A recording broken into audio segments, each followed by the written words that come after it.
Sometimes I'm gaining, then again I'm losing.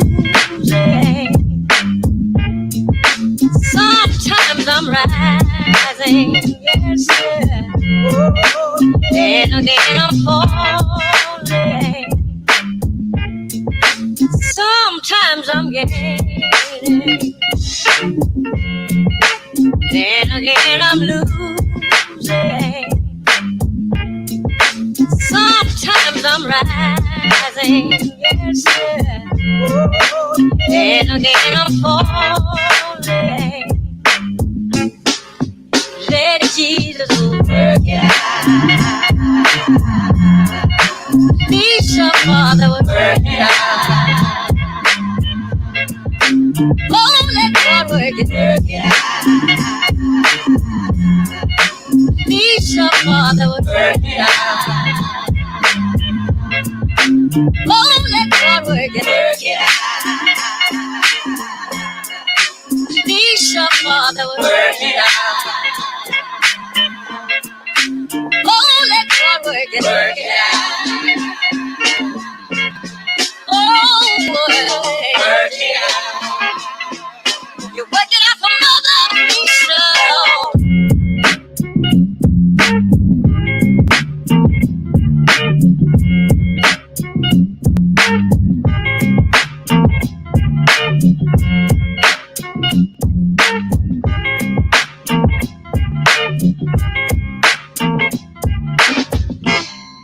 Sometimes I'm gaining,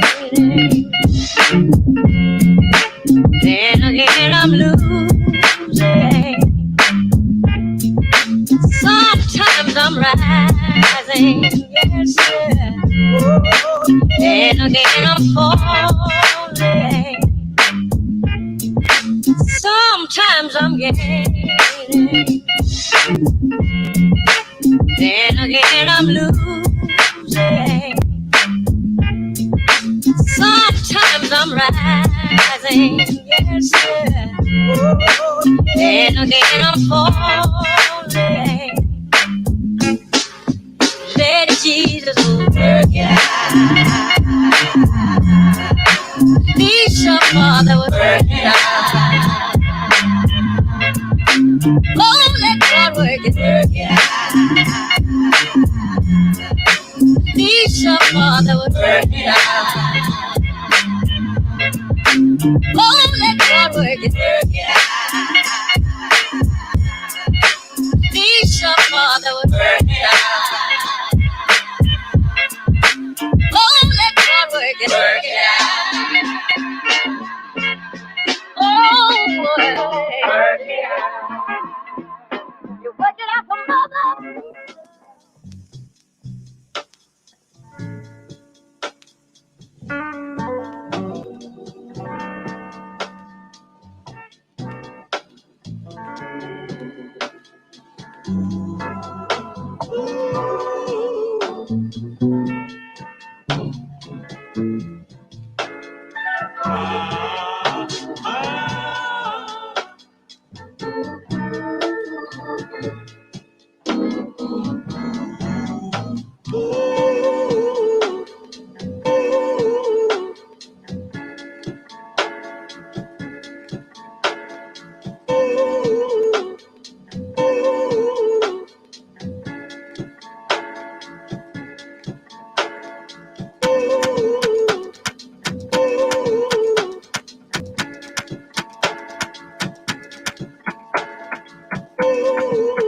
to the Lord, my soul you keep.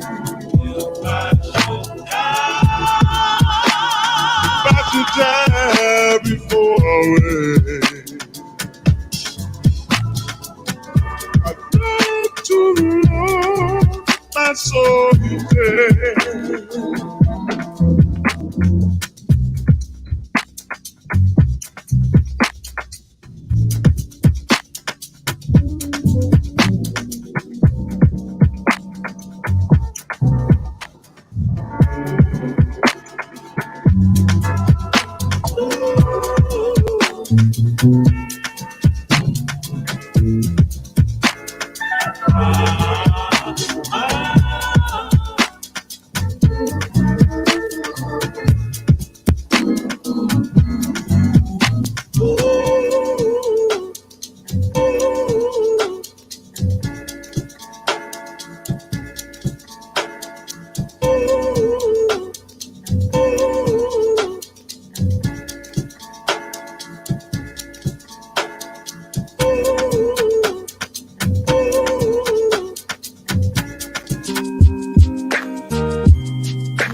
All right. Welcome back, ladies and gentlemen. This is David Patrick Carey with Church of the Eternal Logos. And tonight, we're going to have a bit of a different change of pace type of stream tonight, where I'm going to be addressing a few hit pieces that have been written on me, 3 in total now.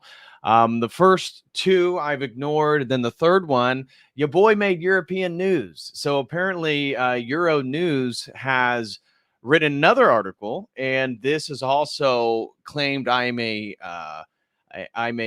murky character that is against democracy, transphobe, homophobe, all these different things. And so we're going to be addressing it. We're going to be going over and reading some of these articles because I find it, one, it's irritating, obviously, to be lied about publicly. The other article is from Public Orthodoxy, the Fordham University, and it's by who you would guess, and tying me with Father Peter Heers, which I love Father Peter Heers. He'll, in fact, be on this Wednesday. We'll be going over his book on the reception of the heterodox this Wednesday. But, you know, one of them is by Orthodoxy and Dialogue, who claimed that my Church of the Eternal Logos is actually a psychedelic cult, even though I speak publicly against the use of psychedelics, given my background in it.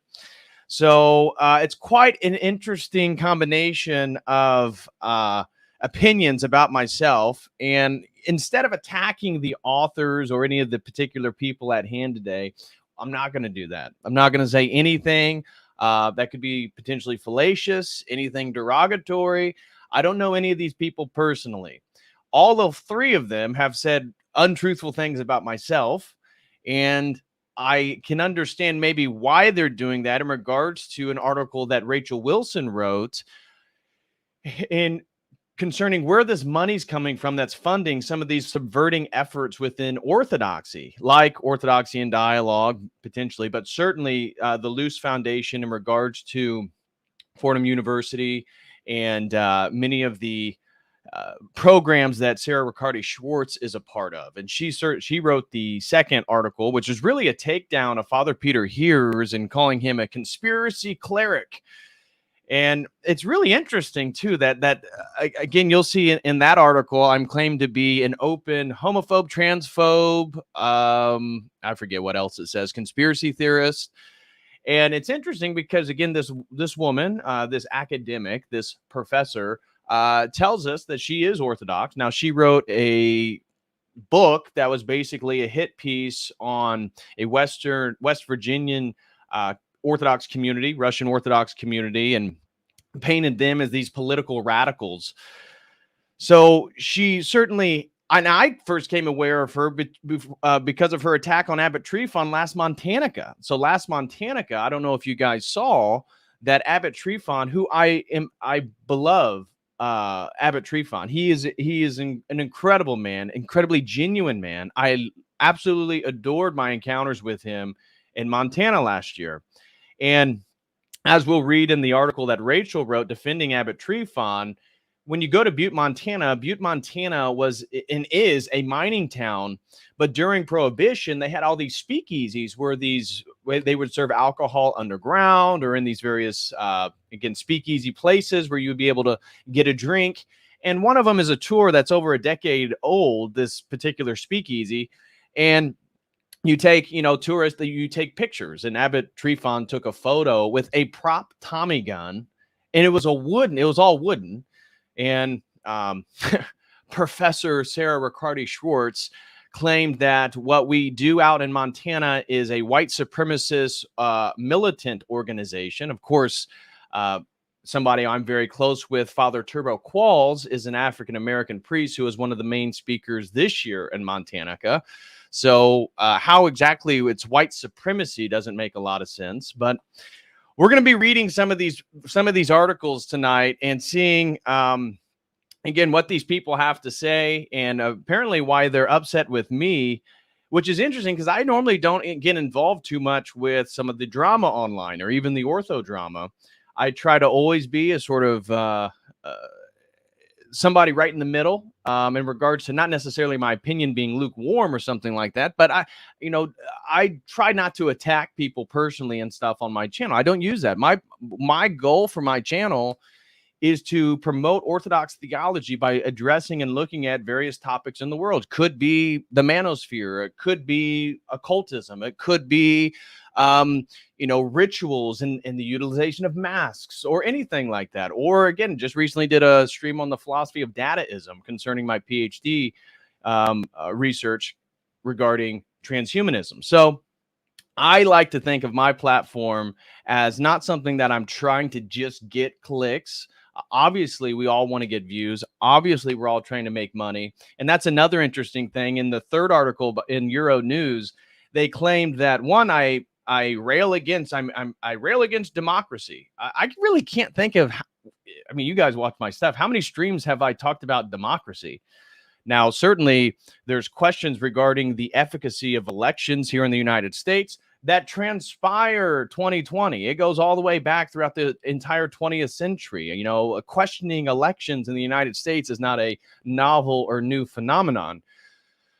But I don't even know when I've talked about democracy. But in the article, I'm discussed with Roosh V, who they attack, and then a woman named Dissident Mama, who I've never even talked with her personally. I follow her on Twitter. That's all my interaction is with her, and she is along with me in both Sarah Riccardi-Swartz's article and Public Orthodoxy, along with the Euro News article, and regarding this rise of like anti-democratic rhetoric amongst Orthodox people in America. So I'm not sure what's going on there, but they claimed it's funny because one of the lines is like a gotcha, like, oh, look, that David Patrick Harry, he rails against democracy and capitalism, and then he sells stuff on his website and people send him money. So much for being against capitalism. What? When have I ever said anything against? Now, I've critiqued it academically regarding capitalism, consumerism, the commodification of American culture, the commodification of religion, all these types of things. I don't sell orthodoxy. I sell my expertise, which isn't necessarily the canons or the councils or something like that. I'm an Orthodox Christian, and I openly discuss my expertise in regards to the philosophy, academic topics regarding religious studies. So we're going to be getting into all this stuff today. So it should be a lot of fun, guys. Smash that like if you guys are here. I truly appreciate everybody here. And we're going to walk through all these different articles. I want to say to everybody who's here, if you would like to support my work, one of the best things you can do, and I would greatly appreciate it, is to go over to my website using this link right here and to become a website member. We have a few different types of memberships, a Logos membership, a fitness membership, which we meet every first Monday of every month. It's an accountability group. And then we have a Logos Premium membership where you get all that plus 2 Zoom meetings that are private conversations amongst mostly Christian men. Some people aren't Orthodox, but obviously the majority of people are. And so if you would like to help me out, one of the best things you could do is buy a membership. If you buy a full year, you get 2 months free. I would greatly appreciate that. Also, I want to say that right now being uploaded is my Montanica 2023 speech. So my speech from this year's Orthodox Montanica, which is interestingly enough, Montanica is going to be tying into today's conversation regarding these hit pieces and these, conversation regards to these radical right wingers in Orthodoxy, who I am apparently a part of. So, if you'd like to check out my latest speech at Montanica, it's from 2023. That will be up on my website tonight. I'm waiting for it to get finished rendering over on Rumble. Once that is done, I will be uploading that to my website. Also, if anybody would like to sign up for a one-on-one session, you can have my undivided attention to talk about and address any topic that you would particularly like to talk about. Could be Orthodox theology, could be world religions, mysticism, magic, goal setting, fitness, any of that stuff. You can sign up for a one-on-one session right there. And also, we got some great sponsored streams coming up.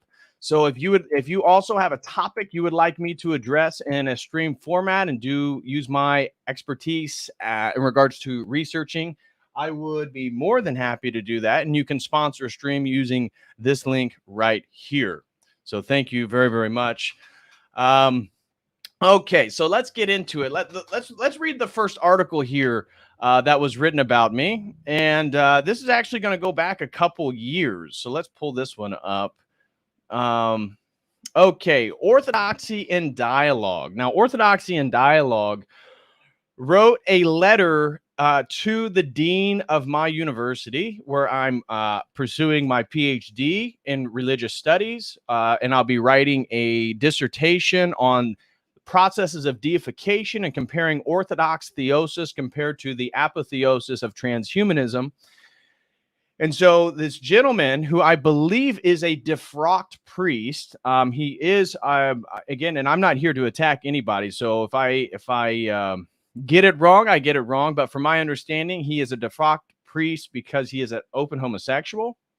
And the Orthodoxy in Dialogue is fairly explicit, as it says right here, for advocacy for social, racial, and LGBTQI justice. And so this little article, interestingly enough, was written on my mother's birthday. Now, July 3rd, 2020. And I didn't address this article because my general tactic was to avoid a lot of these conversations. But I didn't want to give like some of these articles steam. But after this third one, I feel like it needs to be addressed. I'm not going to be attacking anybody, but I want to read to you guys what they say about me, because I've had too many emails from people reading these articles and then messaging me about it, that it's like, you know what, it's time for me to say something about it and address these things publicly. And that's what this stream is for, is to address these things publicly, because it's ridiculous. So this first article is an open letter to the Graduate Theological Union in Berkeley, California. Yep, that is exactly where I'm trying to get my PhD. They write to my dean, Dr. Kim, who I know personally. Orthodoxy in Dialogue is the world's most popular independent blog on Orthodox Christianity. I find that hard to believe. One of the things for which we have become best known is our advocacy for social, racial, and LGBTQI justice. Okay. Your doctoral student, David Patrick Harry, is the founder of the so-called Church of the Eternal Logos. You will see his name as the URL, and he identifies himself and his affiliation with the Graduate Theological Union on the About page. Okay. One of our attentive readers has brought to our attention the fact that Mr. Harry's church, again, I do not run a real church. You'd have to be somewhat brain dead to watch any of my content and think that I claim to be a priest or a minister or a pastor. The title of the YouTube channel, Church of Eternal Logos, is really just the idea that I'm going to pontificate and talk about various topics from the perspective of Logos theology. My goal, as I've said before, is to get people to go to an Orthodox Christian church.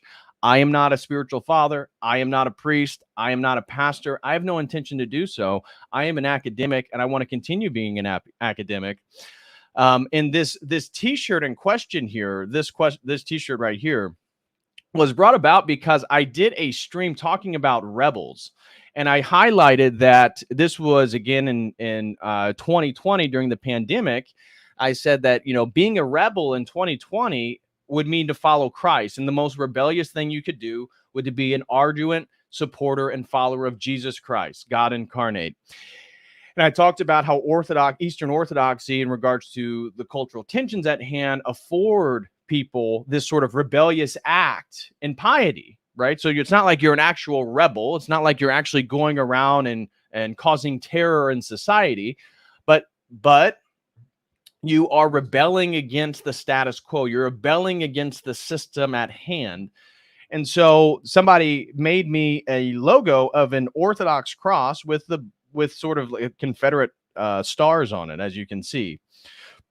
And this then has led into, and this is not in the article, but this was through private messages I had to address. There's this whole group chat on Facebook that claimed that this Church of the Eternal Logos is actually a fake Orthodox cult where I try to lure people in to use psychedelics. What? That has never, ever, ever been what I've ever promoted in this. And it had to do with this guy. I guess he had quite the following on Facebook, but people were sending me all these messages. And so it's ironic because the day that this was written, I was actually in Iowa celebrating my mother's 70th birthday. It was one of the only times, and still the only times, that the entire family — I have a sister who has children — that the entire family was able to be together on vacation. And it was a really special time for my mom. So we surprised her. My sister and her family was going, and then I surprised her by showing up on the day of her birthday. And so it's very interesting, of course, that this was written that day. But anyways, this guy went on to tell in this private message that I actually promote psychedelics. I run this fake Orthodox cult called Church of the Eternal Logos, and I had all these people contacting me. Well, this guy, he didn't just stop at writing this article. He wrote he directly wrote to the dean of my university. He called the parish that I go to. He contacted my metropolitan, which was Metropolitan Joseph at the time. He flagged my Teespring account, where I was for a very brief time had this T-shirt available, and got that shut down. So he was pretty arduous in his attempts here. And so he said it became attentive to — one of our attentive readers has brought to our attention the fact that Mr. Harry's church is marketing apparel with an Orthodox cross is conflated with the Confederate flag and calling it Orthodox Rebel.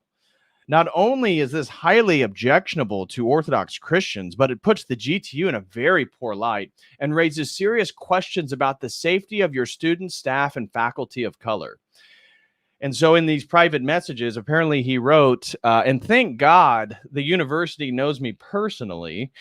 And so nothing actually came about it. I spoke to my academic advisor, and luckily he's from Texas, and he thought it was laughable that anybody would be that upset on a Confederate flag, because driving around Texas, where he's from, Confederate flags are everywhere. Not that big of a deal. And so I explained to him what happened, and he didn't think that was that big of a deal, and so it didn't really go anywhere. And I had many friends on campus, so they know that I am not a threat to people of color. That is ridiculous. That's absolutely ridiculous. But that is what they claimed publicly. And so he says, please write to us at orthodoxyanddialogue.com at your earliest convenience and advise on how you intend to deal with this unfortunate situation. We will be happy to publish your response. Our readers are eager to hear from you.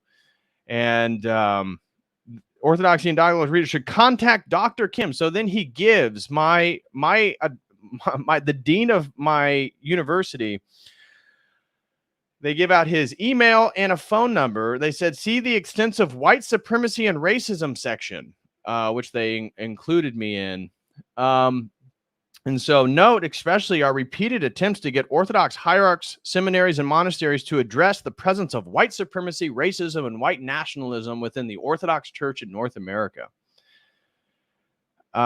This was then an addendum. Further investigation reveals that David Patrick Harry is a member of St. Mary of Egypt Antiochian Church in Greenwood, Indiana. We have communicated our concerns to Metropolitan Joseph and Parish Rector Father Athanasius Wilson to await the response. Our readers will recall Matthew Heimbach was once found a welcoming home in the Antiochian Archdiocese.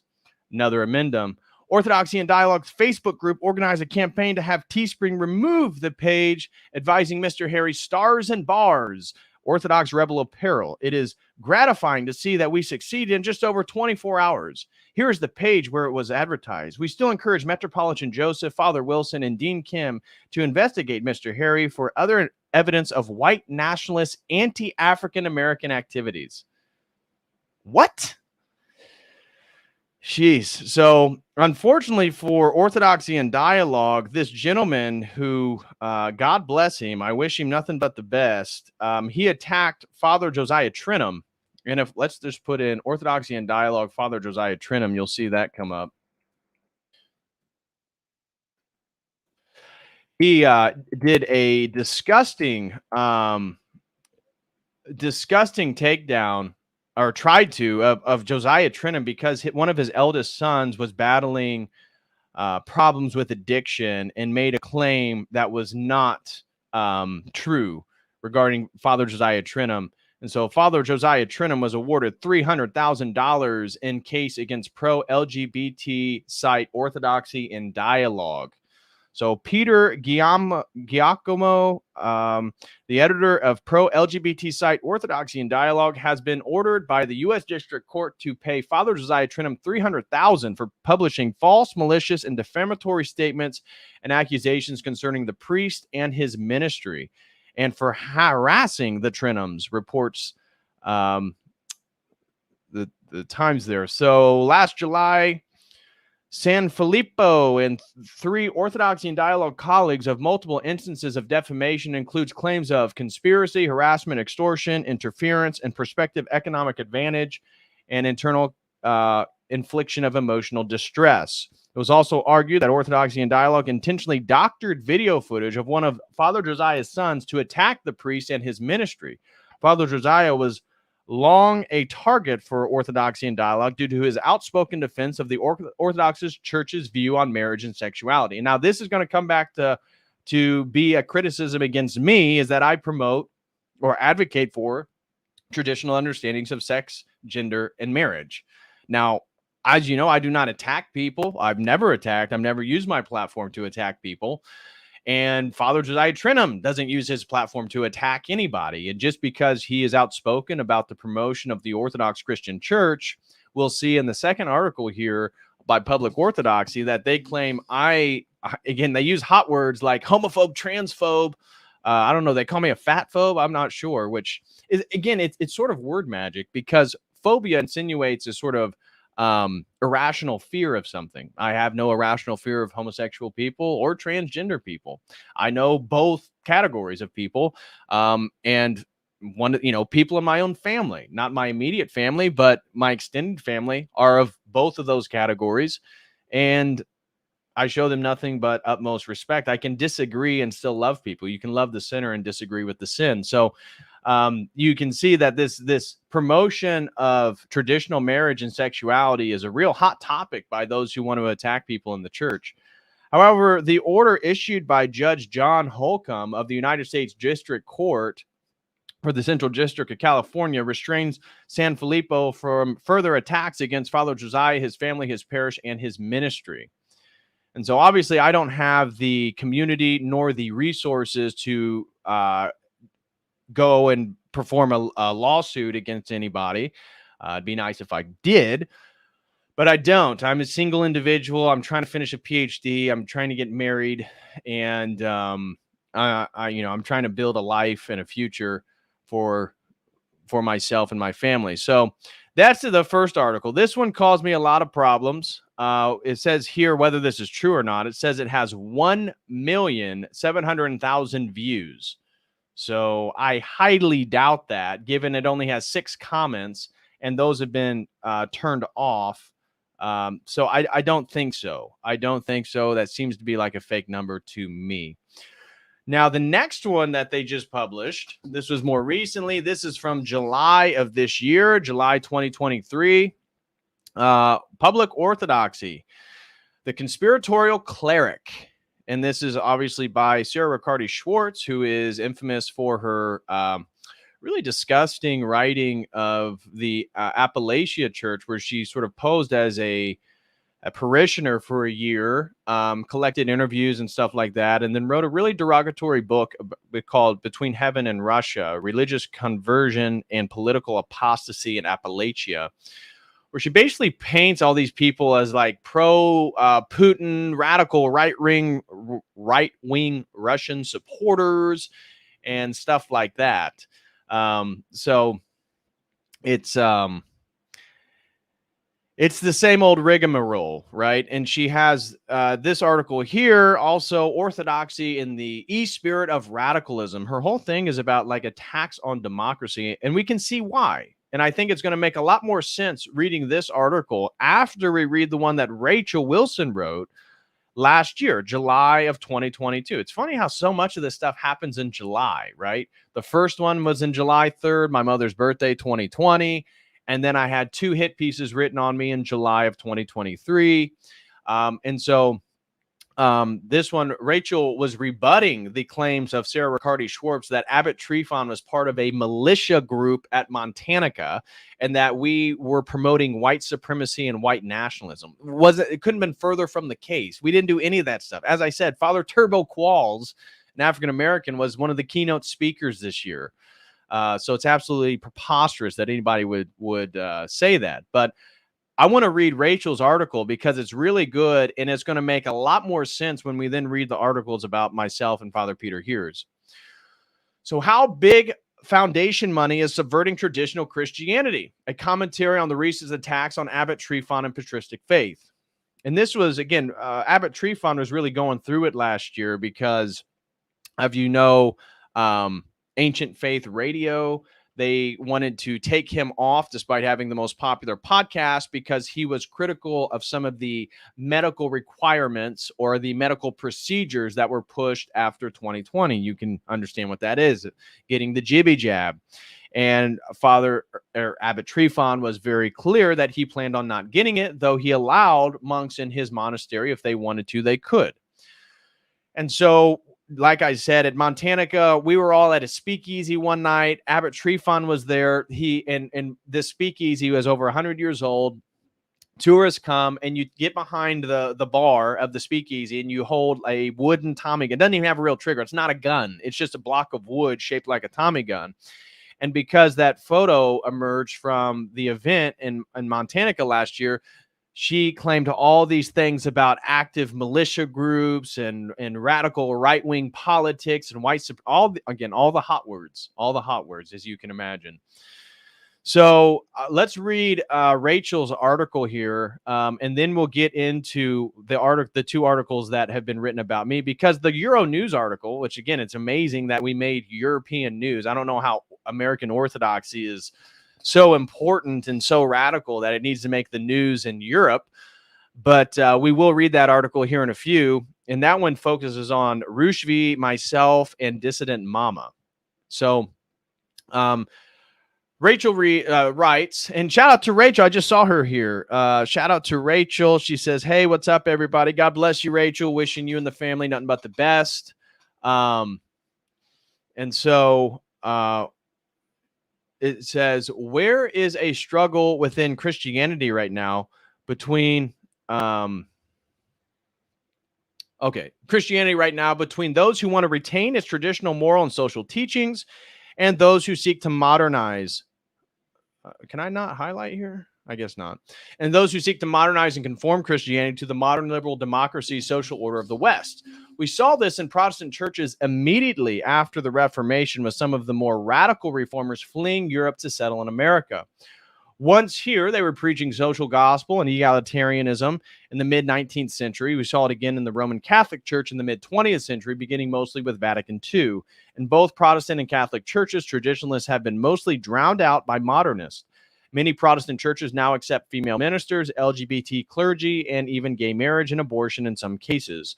Pope Francis embodies all the modern liberalization within the Roman Catholic Church, from his banning of traditional Latin masses to leading interfaith prayers at pagan temples and advocating for socialist policies. Francis has all but completed the modern liberalization of the Roman Catholic Church, which is so true. So this goes into the loss of Christianity in America. We'll skip that paragraph. And since Western Christianity has been largely co-opted by modernizing progressive forces, Eastern Orthodox Christianity has seen a rise in new converts from the West. Christians who believe that the church must remain as Christ founded her in the world rather than becoming like the world have been converting in unprecedented numbers. The Orthodox Church has been able to resist most attempts to liberalize her.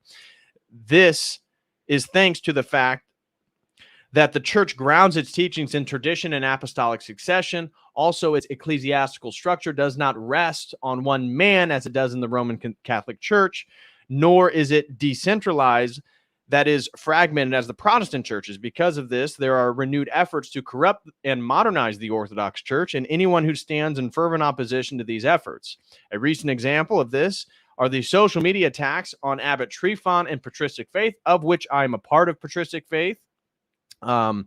Along again, Father Deacon Dr. Ananias, Jay Dyer, Abbot Trifon, Father John Whiteford, Father Spiridon Bailey. All these figures are part of Patristic Faith. So on Abbot Trifon and Patristic Faith, as far-right radicals or white supremacists by self-proclaimed progressive activist Sarah Riccardi-Swartz and her associates.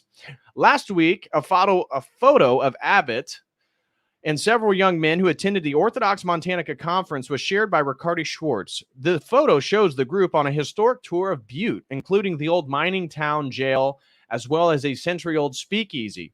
Tour participants are encouraged to take fun photos of themselves with props from their tour by their tour guides. In this photo, Abbot Trifon is holding a toy Tommy gun prop included in the tour of the speakeasy as a relic of America's Prohibition period. Of course, before doing any journalistic investigating to determine the context of this photo, Riccardi-Swartz and her followers circulated it all over social media as evidence that Abbot Trifon and other conference attendees were some kind of right-wing militia group. Once it was made clear to Riccardi-Swartz that this was a prop from a tour, she doubled down, saying that her assertions about the abbot and the conference were still valid.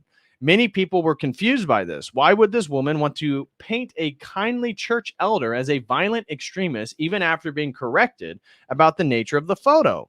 If you look at her professional affiliations, funding, and educational background, the answer: Sarah Riccardi-Swartz is employed and financed by the same organizations who have already succeeded in destroying the Roman Catholic and Protestant churches by making them bastions of progressive activism rather than stewards of the gospel of Jesus Christ.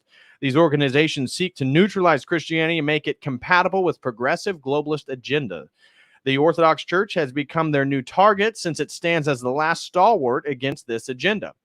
Sarah Riccardi-Swartz's current employment is a postdoctoral fellow at Recovering Truth, Religion, Journalism, and Democracy in a Post-Truth Era. And there it is, democracy, right? If you oppose democracy, this is a really big no-no for them. This is a 3-year interdisciplinary research project at Arizona State University meant to combat what this group of academics sees as threats to expertise and democracy in the West. Their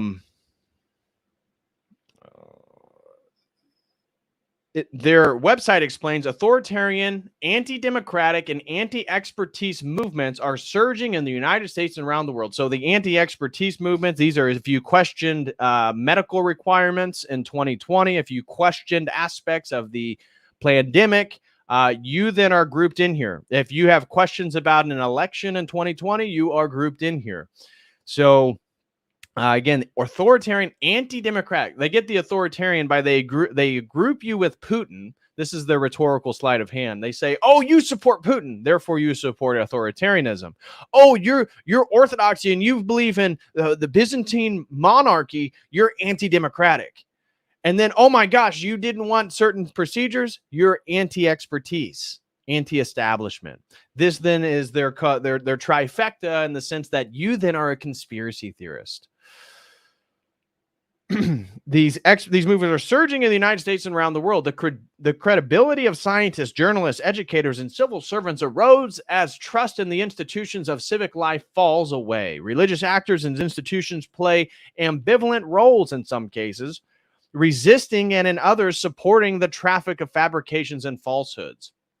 It seems that Riccardi-Swartz sees orthodoxy, particularly Russian orthodoxy in the U.S., as one of these problematic institutions. She spent a year infiltrating an Appalachian parish of Rokor, Russian Orthodox Church outside Russia, converts under false pretenses to write her book, Between Heaven and Russia, Religious Conversion and Political Apostasy in Appalachia. That was this thing right here, which we can read sections of if you guys want. But anyways, understandably, the members of this parish felt exploited and betrayed by her less than positive portrayal of them as crazy extremists, and a social media frenzy ensued. Since the book's publication in April of 2022, Riccardi-Swartz has become increasingly hostile to all but the most progressive elements inside Orthodoxy. This seems especially true regarding members of Rokor, since she has repeatedly said she sees them as extremists with Russian nationalist sympathies and enemies of the progressive American hegemony she holds dear. Prior to working with Recovering Truth, Riccardi-Swartz was a fellow at the Religion, Spirituality, and Democratic Renewal Fellowship for the Social Science Research Council. This is another academic organization which states that its goal is to bring knowledge of the place of religion and spirituality into scholarly and public conversations about renewing democracy in the United States. This mission statement is almost the same as one put forth by Recovering Truth. Riccardi-Swartz has also a close working relationship with Fordham University's Orthodox Christian Studies Center. In fact, they are her book's publisher. What Fordham, OCSC, Recovering Truth, and SSRC all have in common is that they receive a bulk of their funding from the Henry Luce Foundation, as all three mention on their websites. The Luce Foundation is a multi-billion-dollar NGO which says its purpose is to carry on the work of its founder, Henry Luce, the creator of Time magazine. You might wonder why the Luce Foundation would be funding all three of these otherwise unconnected academic organizations. The reason has to do with the foundation's origin and mission. And so we're going to read this section, and then we're going to get into the articles. This one on Father Peter Hears, that she wrote and included myself. And then this one, Democracy is a Tool of Satan, the Murky World of Orthodox Influencers. This was written by Joshua Askew. God bless him. I wish him nothing but the best. And where he has a whole section, you can see fighting our enslavement. I remember I got a handful of comments that, oh, this is terrible about my work. So he concludes 3 of my videos here in this article, as you guys can see here. So he gets in, we'll read this in just a second because it's all going to make a little bit more sense on their criticisms of myself. So Henry Luce created Time magazine with his fellow Yale alum and Skull and Bones initiate Britton Hayden. Luce had ties to many exclusive elite clubs and organizations, including the infamous Bohemian Club. As he garnered more wealth, power, and influence throughout his life, Luce also became intimately involved with the CIA, Ivy League elites, banking elites, and international steering committees. It's been well established that Luce's companies work closely with the CIA under Luce's close friend, John Foster Dulles, to promote what Luce called the gospel of democracy. Oh, the gospel of democracy. Maybe this is going to make sense then why this article was written. Democracy is a tool of Satan, the murky world of Orthodox influencers. Okay, I'm drawing some connections here. As outlined in a February 1941 editorial in his own magazine, Life. In the editorial essay entitled The Great American Century, Luce called for a new kind of evangelism. If you go back and read the influential editorial now, it reads like a globalist manifesto reminiscent to George W. Bush era of invention of intervention around the world. Luce was the son of two Presbyterian missionaries. He compared spreading progressive democratic values to Christian missionary work, saying that this was the new American evangelism. He described his vision for a new American century as one of worldwide revolution with great changes that would upend the structure of society. Luce said America must embrace the logic of internationalism and become the good Samaritan of the world, putting a secular New World Order agenda ahead of any religious loyalties. Out of this desire, the Henry Luce Foundation was born in 1936. Okay.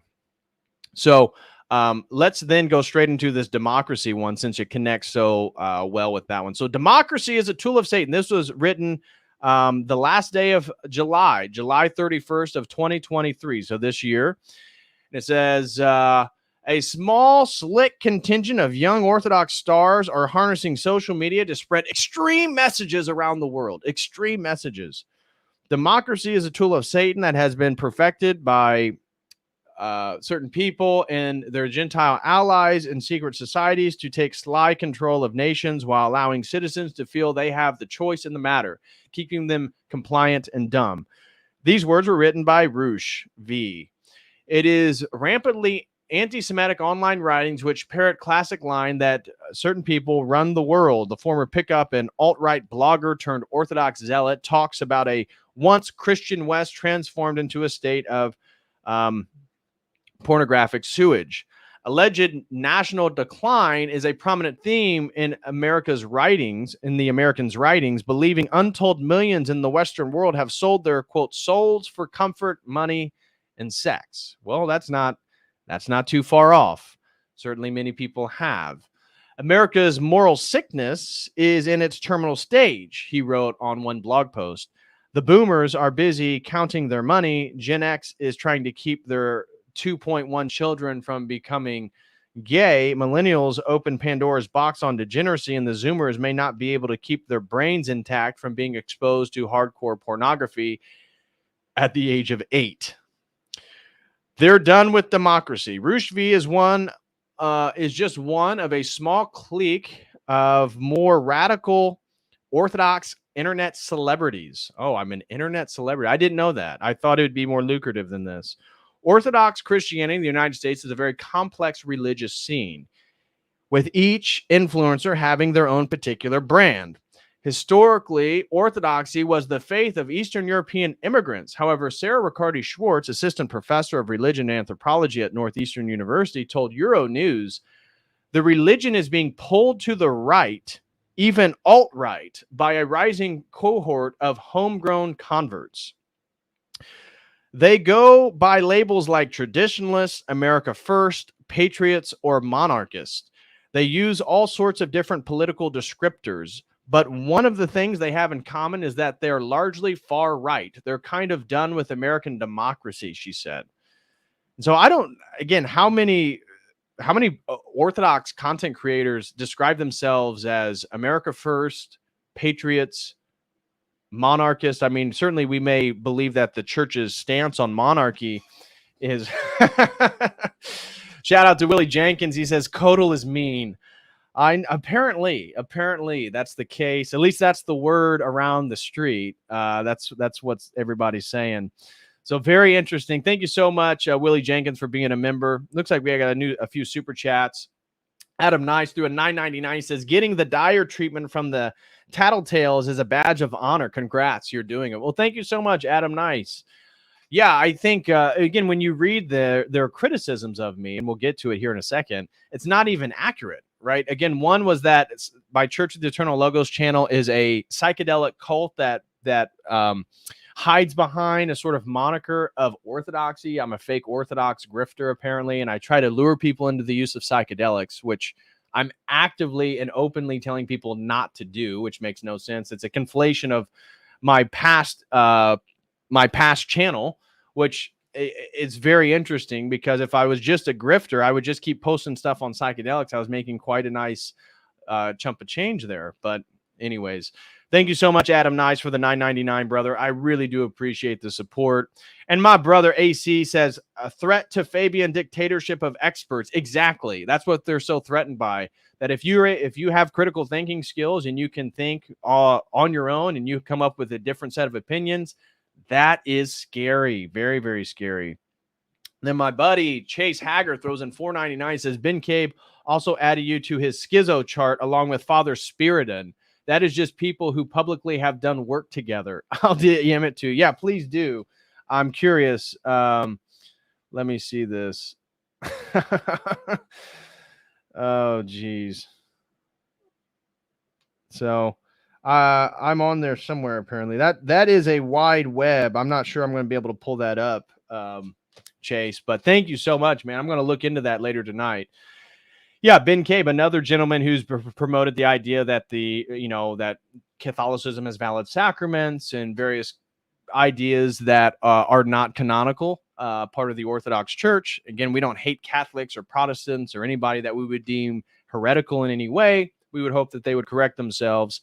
But to validate their sacraments is certainly not the position of the historical church. Ben Cabe has been one of those people. So I guess it's another badge of honor to be included in Ben Cabe's schizo chart, along with Father Spiriton Bailey. Are you kidding me? The man is so gracious. I love Father Spiriton Bailey. I've gone back and forth with him privately through email. He's a very, very kind man. So that's just absolutely ridiculous. So ridiculous. So yeah, it's absolutely crazy. Oh, Chase Hager just threw in another one. He said, you're on the right side of the chart by Jay Dyer. Okay. Let's see here.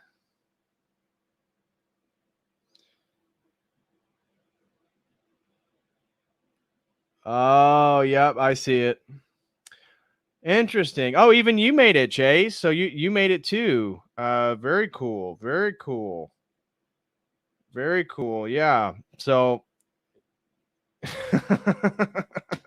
it's hilarious. It's hilarious. And that's another thing is it's interesting to see like who's so interested in tearing people down and then those people who are more interested in, like making content and doing good work. But it is what it is. It is what it is. So moving along here with our article, it says,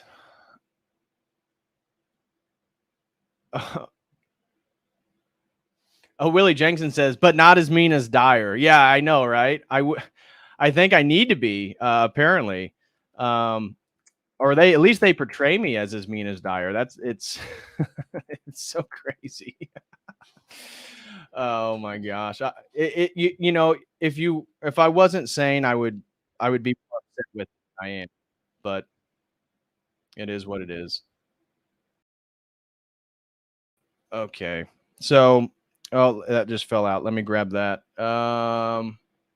Okay. Grab that back. There we go.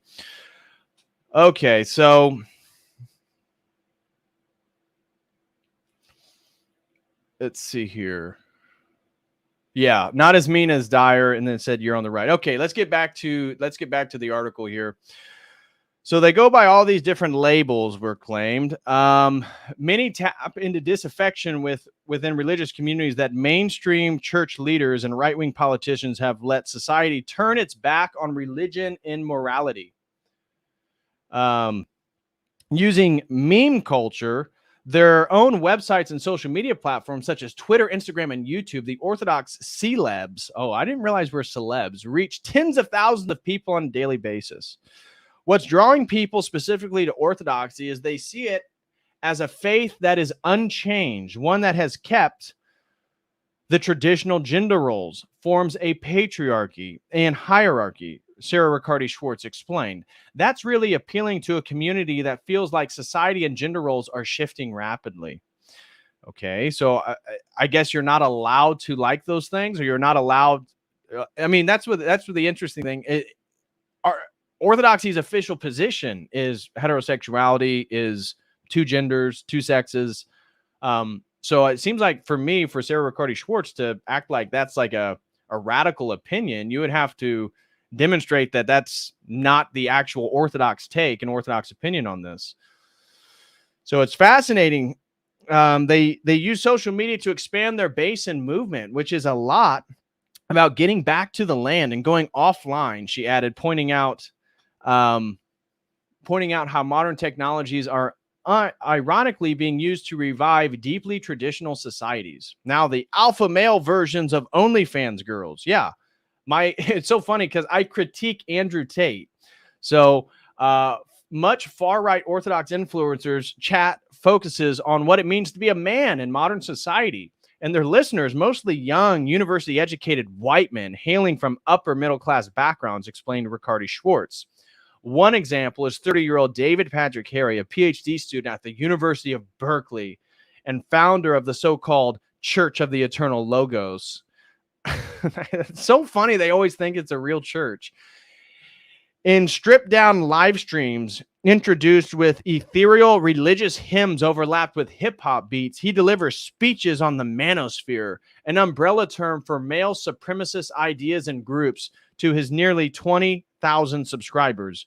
I am critical of the manosphere. Like, that's literally my content, is talking about how I don't support Andrew Tate and many of the things that they promote as masculinity in one way or another, because it's degenerate and I'm not in favor of degeneracy. So yeah, it literally just means the Orthodox Church. His Instagram, my Instagram, again, followed by tens of thousands, is a mix of esoteric Christian Orthodox musings, gym videos, and glitzy churches.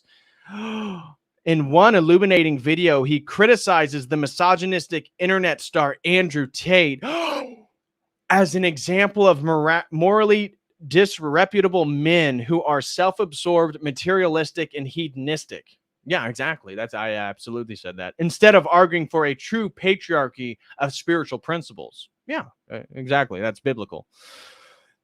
Men are the castle walls. Women and children are the jewels inside. When men don't have values that transcend the physical world, they collapse, he said in one live stream published in June. Contradictions blight some Orthodox influencers' messages, however. Oh, yeah, a contradiction. Please tell me my contradiction. A prevalent theme across some of their online content is the critique of capitalism and how it has helped unleash malevolent forces in society. However, Riccardi-Swartz, many of them are micro celebrities. They have created brands, promote their content, have ads, monetize their podcasts and YouTube videos, and often even sell things. Oh my gosh. Oh my gosh. Harry, for example, touts his own branded caps. Yeah, I have caps you can buy, hats, drawstring bags, premium video sponsorships, and one-on-one education and consulting for up to $380. Other influencers earn income from streaming services like iTunes and Spotify, and even Hawks CBD gummies. What? Who's selling CBD gummies? It's all just a grift at some level, Riccardi-Swartz told Euronews. Yeah, I'm grifting. How am I grifting? If I grifted, I certainly wouldn't be telling people to become Orthodox Christians. Orthodox Christianity is not the most lucrative way to make money in the world. If I really wanted to make money, I would sell something that'd be more appealing to most people. I mean, it's so stupid. These people are so ridiculous. But anyways, this is where we're at with all this stuff. So apparently I'm grifting. I'm grifting because what is it? I'm not really Orthodox. I mean, I think in the last 3 years, I've missed the Sunday liturgy only a handful of times. And a few times I was traveling. And even when I traveled, I went to local Orthodox parishes wherever I was. Is that grifting? Is it grifting that I go and I participate and I'm part of my Orthodox parish every single week? That makes no sense. It makes no sense. So apparently anybody who is online talking about orthodoxy is a grifter at some level. And when have I ever talked about democracy? That's the thing. It doesn't even make sense that how am I lumped in an article that's about not that I'm for democracy. Clearly there's problems with it, but my gosh, you can't even voice a criticism of democracy now. But when you go back to the Henry Luce Foundation and you understand democracy as a new form of the gospel of democracy, a new form of religion, it makes a little bit more sense, right? So Riccardi-Swartz said that I'm just a grift at some level.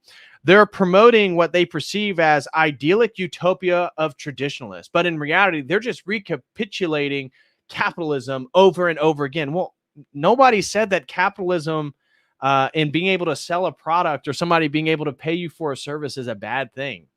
Again, this is a lack of sophistication and nuance between commodification, consumerism, capitalism, the selling of goods and services. Like, it's not all the same thing. Come on, people.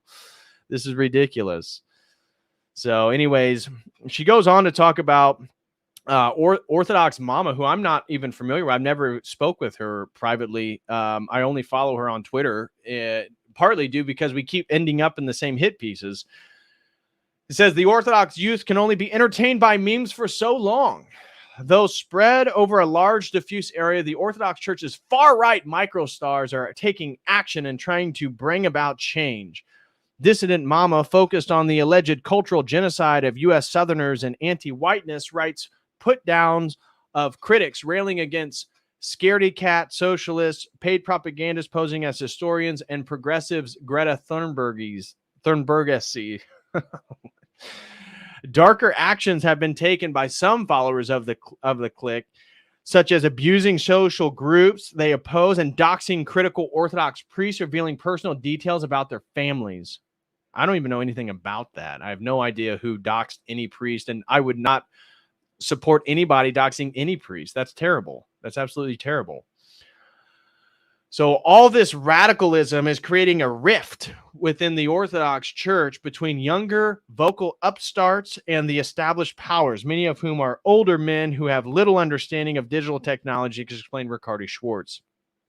I get emails on the regular from older ethnic Russians and Greeks of Eastern European Orthodox Christians who are very concerned about how their parish demographics are changing.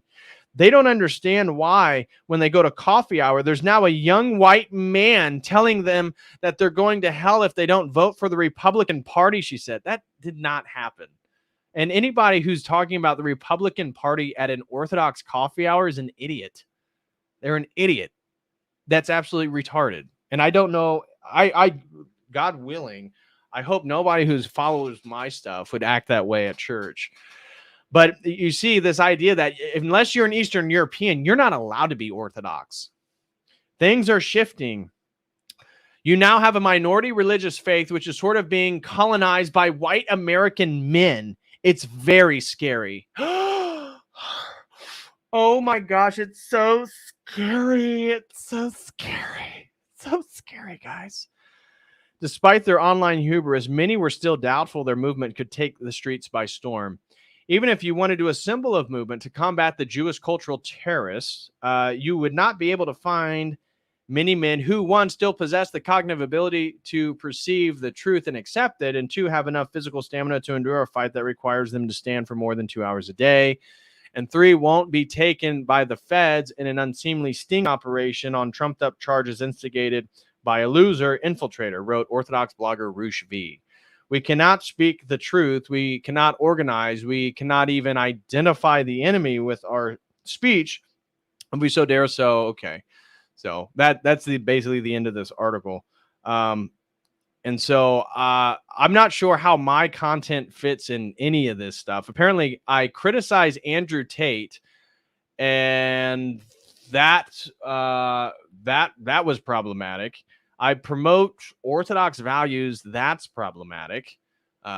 Interesting. So here's the other one that was written again in July of this year. This was by Public Orthodoxy, the group that Rachel was highlighting right here that gets their money from the Henry Luce Foundation, founded by a part of the Fordham University's Orthodox Center for Studies, or I forget what it is, how they word it. Anyway, so this is the conspiratorial cleric. This is a hit piece on Father Peter Heers, who I am brought into this because I am friends with Father Peter Heers. I enjoy Father Peter Heers' content. I support Father Peter Heers. Not that me and Father Peter Heers have to have every agreement on every single topic and opinion, because grown adults don't do that. And so me and Father Peter Heers have a wonderful relationship. He will be on Wednesday. He's coming on this Wednesday. Again, we'll be talking about his book on the reception of the heterodox. So there it is. So anyways, in 2020, here we go. In 2020, the Orthodox Church in America, OCA, Archbishop Alexander of Dallas in the South warned his flock in a diocesan letter about the teachings of Father Peter Heers, which His Grace noted were sanctioned by no canonical jurisdiction. While the focus on Heers' canonical status was demanded much attention in the past years, it is the content of Heers' digital proclamations that concern me the most. As an anthropologist of orthodoxy, social politics, media in the United States, Heers has been on my radar for quite some time. He is a popular social media presence in the digital media worlds of the reactive Orthodox crowd, where folks actively participate in each other's podcast and video streams. On the same day the Assembly's communique was released, Heers was a guest on the Church of the Eternal Logos, a YouTube channel with 17,000 plus subscribers run by David Patrick Harry. During the episode, in which the two men discussed how transhumanism is antichrist, a word that Heers likes to use regularly regarding things he disagrees with theologically, Heers proclaims that the pandemic was, quote, part of the machinery of the enemy, unquote. Do you think the lockdown was a positive thing? Harry, a PhD student at the Graduate Theological Union, Graduate Union Theological Seminary, it's the Graduate Theological, you can't even get the title of the school right, has made a career out streaming about a variety of religious and conspiracy theory ideas. His content is openly homophobic. Here it is. So, she can't get my school right. And apparently I've made a career. Now, this career has not been as lucrative as I would have wished. So apparently I'm doing something wrong. But I stream about a variety of religious and conspiracy theory ideas. And his content is openly homophobic, transphobic, fatphobic, and ableist. Oh my gosh. Apparently I'm a homophobe, a transphobe, a fatphobe, and an ableist. Unreal. So, one, I do not have an irrational fear of homosexual people. I do not have an irrational fear of transgender people. I certainly do not have an irrational fear of fat people. And I don't have an irrational fear of people who aren't able. I mean, ableist. I don't even know how that's a real critique. So I promote heterosexual relationships and traditional understandings of marriage. That is true. Is that homophobic? I don't see how it would be. A homophobe would be somebody who has an irrational fear of gay people. I do not. I believe that there are only two sexes. They're bifurcated. We can see that in a sort of chromosomal reality, XXXY. And I believe gender are expressions of that sexual identity. And I do not believe that a man can be a woman. I do not believe in female penises.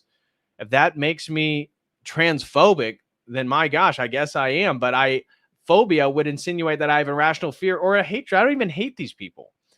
I don't hate it. All I do is promote orthodoxy. I promote orthodox values. And then fatphobic, like what? Because I promote fitness? Apparently telling people to get fit? Yeah. DPH is always dogging on the handicaps. Hilarious. Like, where do people get this stuff? It's unreal. So I don't understand it. But this, yeah. Okay. Hold on. Something's messed up on let me correct this. There we go. Okay. I think that's working now. Something was messed up on my end. So, yeah, apparently that makes me fat phobic. I had no idea. Thank you so much, Disms, for the $4.99. Truly appreciate it, guys. Thank you so much. And again, if you guys would like to support, please, I would really appreciate a super chat, whether that be through Streamlabs or through YouTube, if you support on YouTube, I'll be able to bring your comment up so everybody can see it. We did get a super chat over here on Streamlabs. DC Woodworking throws in $3 and says, anyone that speaks the truth will be attacked. And that is the truth. That is the truth. Apparently that's the case here. Because I don't even use my platform to attack people. You know, it's pretty just academic and my personal opinions, which I'm pretty explicit about being my personal opinion. But anywho, here we are. So apparently I'm a homophobe, transphobe, fatphobe, and ableist. Several years ago, Harry came under fire for creating show merchandise in the form of an Orthodox cross and a rebel flag mashup. Hears has also appeared on a wide variety of publicly radical podcasts, including one hosted by Dissident Mama, a neo-Confederate Southern Orthodox member of the Russian Orthodox Church outside Russia and North Carolina. So again, that's my only relationship with Dissident Mama, as we keep ending up in the same hit piece article. So God bless her as well. God bless Sarah Riccardi-Swartz. On any given day, Hears is mentioned in hundreds of Twitter posts by users who tout highly ideological, often racist and bigoted ideas about the world. What? Again, this is just propaganda. It's just pure propaganda to try to get people, associated with negative things that aren't even true. While Hears has a wide variety of theological opinions that are not steeped in Orthodox history, but in a rigorous approach to the faith, including the idea that the reception into the church should be through baptism only, I want to focus on pressing the topic that highlights why Hears is a problematic and theologically dangerous figure for Orthodoxy: COVID-19. The COOF pandemic was a time of immense digital content production for Hears, and he readily gave his opinion about everything from church closures to maskings to jibby jabs. While Hears claims to focus his work through the teachings of the church fathers, the reality is that his understanding of the fathers is steeped in elderism. When Hears mentioned the Holy Fathers, he is typically referring to more contemporary Greek elders, often obscure ones at that, who have premonitions or foresight about evils in the future. What? I follow Father Peter Hears. That doesn't sound anything like I hear when I watch this stuff. Again, we may disagree on something, but he seems pretty sober-minded and it pretty much rooted. Like, you read his book here, it's not contemporary church elders. It's pretty sober-minded, in my opinion, making the case for the reception of the heterodox through baptism. I mean, is that controversial nowadays? I didn't know that was. So the intellectually adroit Pantelis Kalatisdis reminds us that in these critical times when global orthodoxy is confronted with the waves of Nociomachy, fundamentalism, and anti-Westernism, and anti-modernism, and gerontism, elderism, we must embrace the Florovsky model that emphasizes a necessary synthesis of reason and faith. Yeah, I don't think Florovsky is going to disagree with Father Peter Hears on most of these topics. So again, they just pull people to try to associate them one way or another. Elderism is not the middle path of orthodoxy, but a maladaptive emphasis on obedience to obscure figures that has nothing but push down reason, lead to cults of personality, and reify reactionary approaches to pressing social and theological issues. In 2022, Hears co-edited a volume about the COOF with other reactionary figures that focused on putting aside a fear of death in favor of a fear of God. Rather than seeing the church's prudent response to public health measures as the urging of religious hierarchs to be cautious as part of theological love and care for one's neighbor, Hears sees it as the telltale signs of demonic methodology, a spiritual challenge of the greatest magnitude.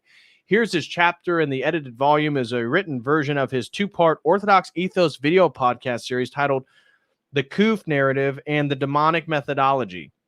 In the series of the chapter, Hears condemns clergymen who have accepted as fait accompli the lighthearted abandonment of the patristic axiom and the adoption of a utilitarian approach to the taking of the jibby jabs, an approach so antithetical to the narrow way of the Lord. Elsewhere, here's drawing on monastic elders suggests that the Kuf jibby jab might be the mark of the beast. No, he did not. I had it again in my transhumanism talk with Father Peter Hears. He specifically says it is not. It could be a prefiguring of. Certainly, it's moving us towards this idea of a mandated mark to participate in society, but that's an outright lie and urges repentance of those who have succumbed to the temptation of the jibby jab. Hears has continually preached theological objections to public life protocols and expressed concerns about jibby jabs, proclaiming that being cut off of the Holy's mysteries by voluntarily closing the churches or restricting access to the holy things is a loss of the grace of God and is giving rights to the enemy. Well, certainly as Christians, we're not supposed to be afraid of death. So I think if we are finding that we are more and more afraid of death, that this is something that we should be cautious of, no doubt. Another super chat came in from Scared of Wheelchair. Scared of Wheelchairs throws in $10 and says, people in wheelchairs make my knees quake with fear. A man missing a limb makes me steer very clear. The blind make me turn on a dime, but the deaf, oh, nothing more than the deaf makes me feel the dread of death. I fear the disabled. Scared of Wheelchairs throws in $10. Thank you so much, Scared of Wheelchairs. I do appreciate that. Yes, you called me out. I am an ableist. I didn't know about the label. I didn't know that this was my official title, but I guess it is. So thank you so much, Scared of Wheelchairs, for the $10 super chat. Do appreciate it. And then if anybody else would like to support, please send in a super chat using Streamlabs link or YouTube, either one. Okay. So where were we? These statements were made when Hears was a guest on Craig Truglia's Orthodox Christian Theology channel in an episode which has now been removed by YouTube because of misinformation. In that same episode, Hears returns to the idea that demonic activity is transforming the world, causing Orthodox, quote, clergy shutting down churches and encouraging people to take untested jibby jab, which is the case. I mean, so about this whole jibby jab thing, I mean, didn't the former CEO of Pfizer just come out and that the mRNA jibby jab causes mass infertilization in women? Let's see here. Former CEO Pfizer, mRNA causes women to be sterile. Let's see what comes up. Aha. Oh, this is from 2021. Let's see. Let's get something more recent here, past month. Nope. Okay.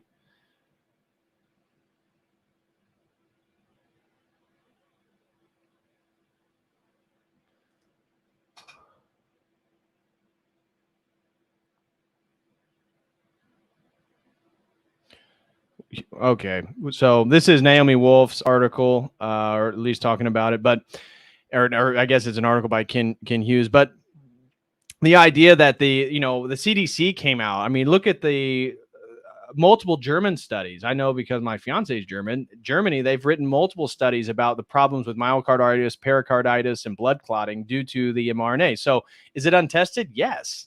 That's a fact. We know that. Now, question it, did they actually know what was going to happen ahead of time? Certainly many people would say that they did, and it was all intentional. But anyways, Hears sees all this as an expression of the eschaton. Drawing on his affinity for elderism, Hears engages with remarks from St. Paisios to suggest that jibby jabs, quote, will be utilized to manipulate and control the masses, unquote. When Hears claims that government imposed lockdown, this must be the no-name recent Greek elder that she was talking about, St. Paisios, a saint venerated in multiple jurisdictions, recognized by multiple jurisdictions. I mean, many people had experiences with him, his holiness, and his ability, his gifts, for example, like being able to see people's sins. Okay. When Hears claims that the government imposed lockdowns, talk of virus mutations, and the need multiple jibby jabs against the COOF was demonic, he is ultimately gesturing to conspiratorial ideas about globalism and the deep state that have no place in orthodoxy. Why do they have no place in orthodoxy? I mean, haven't we seen CBDCs begin to be rolled out? Haven't we seen? I mean, haven't the conspiracy theorists been right over and over and over and over again? I mean, it's almost ridiculous at this point trying to like slander somebody as a conspiracy theorist because so many of the conspiracies have come true. I mean, it's crazy.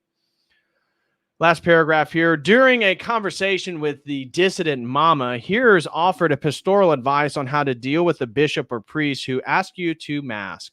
Here's argued through his understanding of patristic tradition that the elders that wearing a mask is a spiritual delusion, especially in church. Like many among the reactive Orthodox, Hears is taken to decrying the authority of priests, bishops, and metropolitans he disagrees with about globalism, the COOF, and a variety of political topics.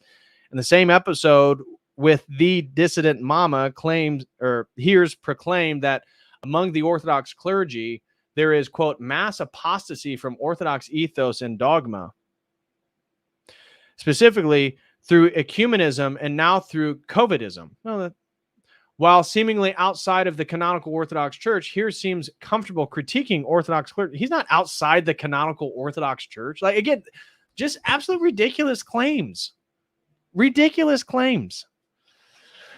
Here seems comfortable critiquing Orthodox clergy broadly through his theological conspiracism that is in no way Orthodox. Here's links the corona to a wide range of far-right ideologies, including cabals of elites, a one-world government, Marxism/socialism. This type of rhetoric is indicative not of theological depth, but of reactionary political propaganda that has become part of Orthodox Christianity since the mid-2010s. Here's digital reach through a variety of different platforms is global, and he is influencing like-minded individuals to convert to the faith. Oh my gosh! People are becoming Orthodox. Individuals who defend Hears and his ideologies in opposition to the bishops. This meme recently posted on the Facebook by Pascha Press, a reactionary Orthodox social media account, is a great example of the type of support Hears receives and why we should be concerned about the trajectory of the church through the influence of these radicalized digital media personalities. We must certainly take serious Hears' canonical standing, but we must also acknowledge the institutionally address, even correct him and others like him who are part of this reactive movement within Orthodoxy that weaponizes the faith for their own ideological and political purposes.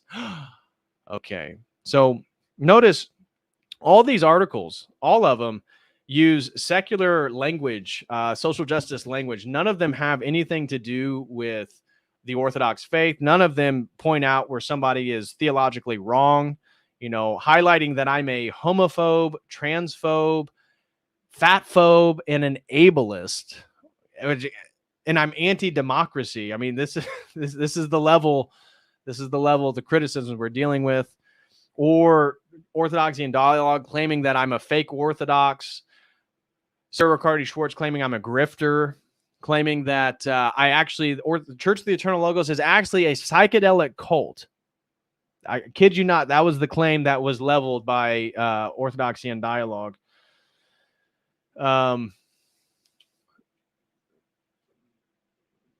It's all so crazy.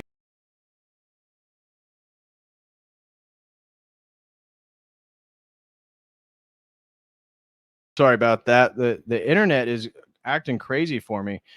Patristic Faith says, not that I am political or anything close to the right, but I would like to know what they think the right wing is and why they think this is incompatible with Orthodoxy. I'm just curious. Yeah, that's a great point. Like, why is it not compatible with Orthodoxy? I have no idea. It makes no sense to me. I'm not sure how it works. I don't know what exactly they think the right wing is. It seems just to be a sort of rhetorical sleight of hand that, again, if you're part of ROCOR or you say anything slightly sympathetic to Russia, that means you're authoritarian because you support Putin and therefore he's a de facto tyrant. If you say anything critical of American democracy, you're anti-democratic. You're trying to overthrow the U.S. government. I mean, it's crazy. It's ridiculous. If you believe in heterosexual marriages, you're a homophobe.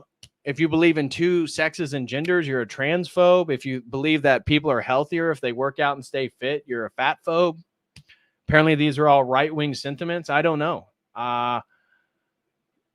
Rachel says, I know, I can explain. Well, come if Father Deacon, if you want to hop on, or if Rachel wants to hop on to explain, feel free. You guys can help me here, but yeah, phobe maxing. It is. It's phobe maxing to the max. Yeah, if I want to grift, I need to get an ecumenist fake Orthodox channel. Then I definitely do. That would probably open me up. Although Orthodox people are generally pretty based, so they're not going to be supportive of that crap. But it's also tiresome. It's so tiresome. It's the same thing over and over and over. So we got a few super chats that came in. Let me check these out. Whoa, we got a big one that came in from the Crucible Limited. Holy crap. Shout out to Andrew Wilson. Throws in a huge super chat of $100. Andrew Wilson, God bless you, bro. Thank you so much. Throws in $100 super chat and says, I have uncovered evidence. I just made up Sarah has engaged in incest with her brother, but this is common in people who are the product of incest. Jeez.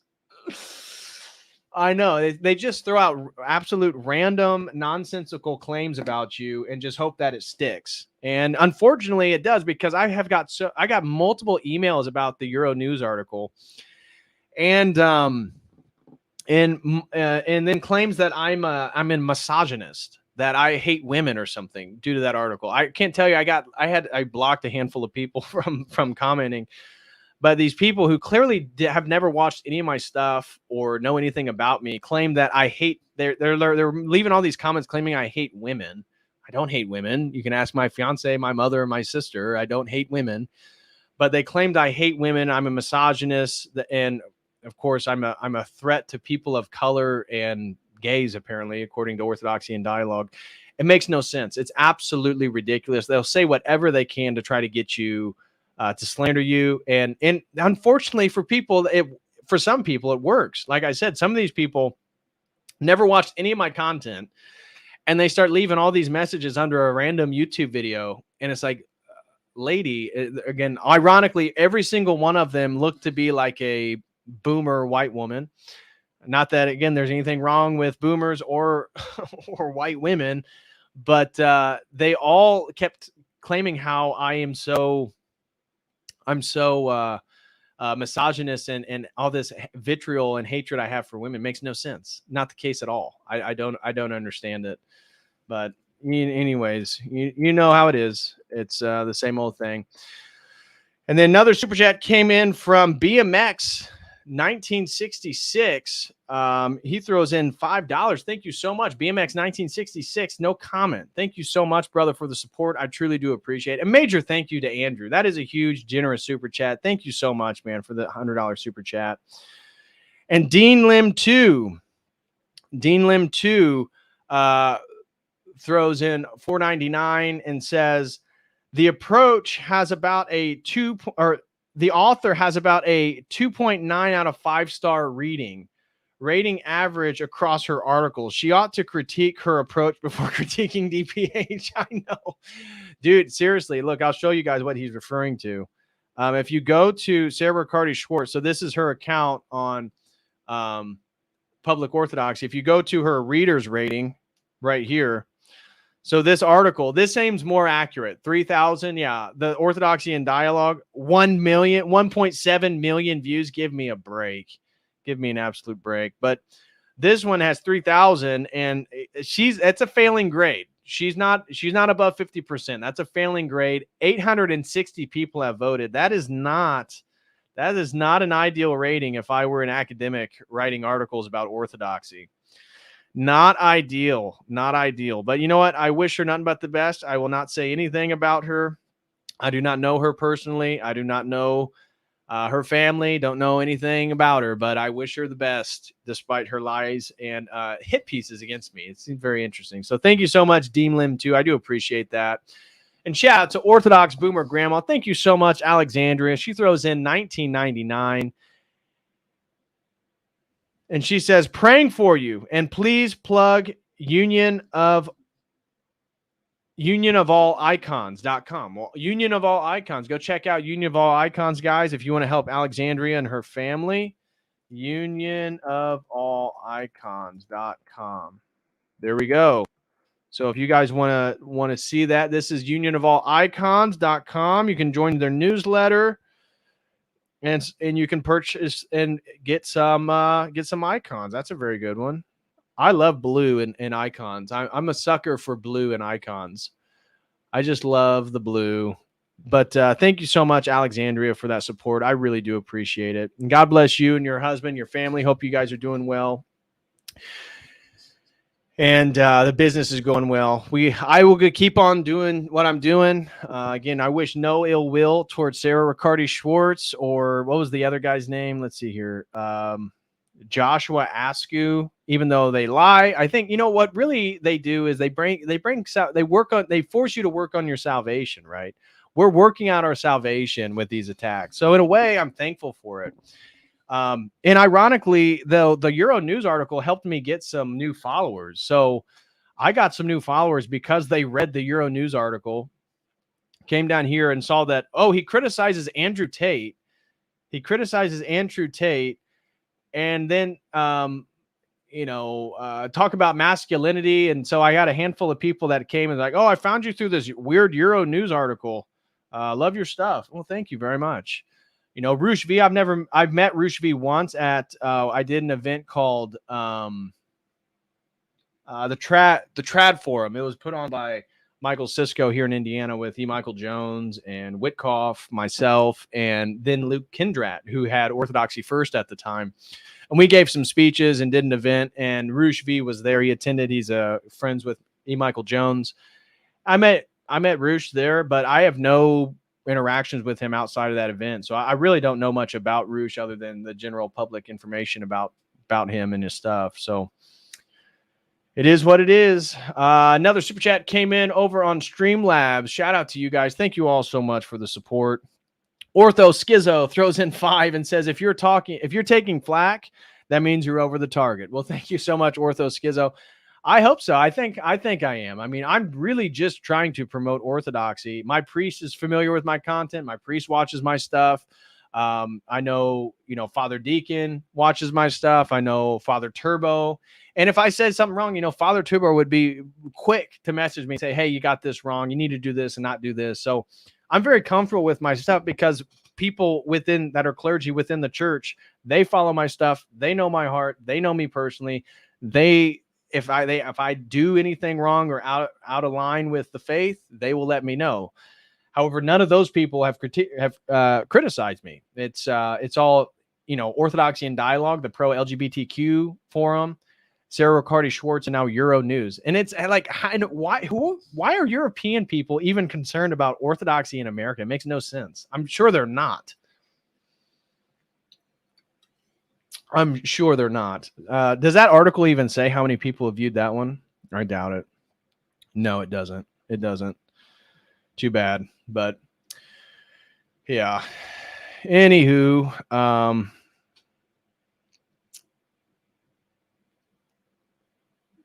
yeah. So that looks like that does the super chats. Oh my gosh.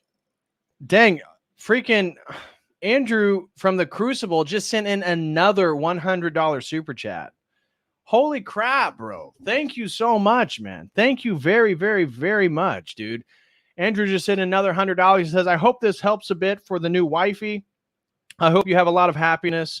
The Wilsons love you. Well, I love the Wilsons. Thank you guys so much, man. I really appreciate you and Rachel and all the support you've given me, man. I really appreciate all the, for those of you who don't know, Andrew certainly has a contentious reputation online, but he is a great person, and I really appreciate his friendship along with Rachel's friendship. And I talk with Andrew privately, and he's always been somebody that has been supportive and helped me in everything. So whatever you may think about Andrew, certainly he can be rough around the edges for some people, but I really appreciate your friendship, brother.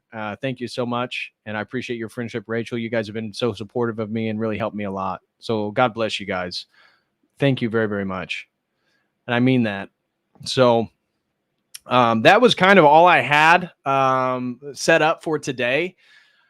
Like I said, Father Peter Hears, so we'll probably be getting another article coming out here soon. Father Peter Hears is going to be on Wednesday at 2:00 p.m. Eastern Standard Time. Yeah. Here, Rachel, I will send you a link. Rachel's going to hop on real quick. Let me send it to you.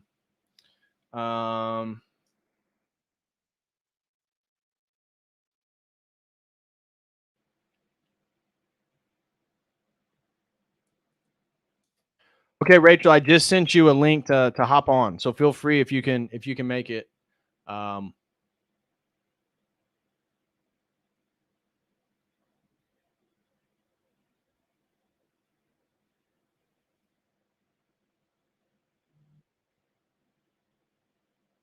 So come on, Rachel, if you can. And yeah. So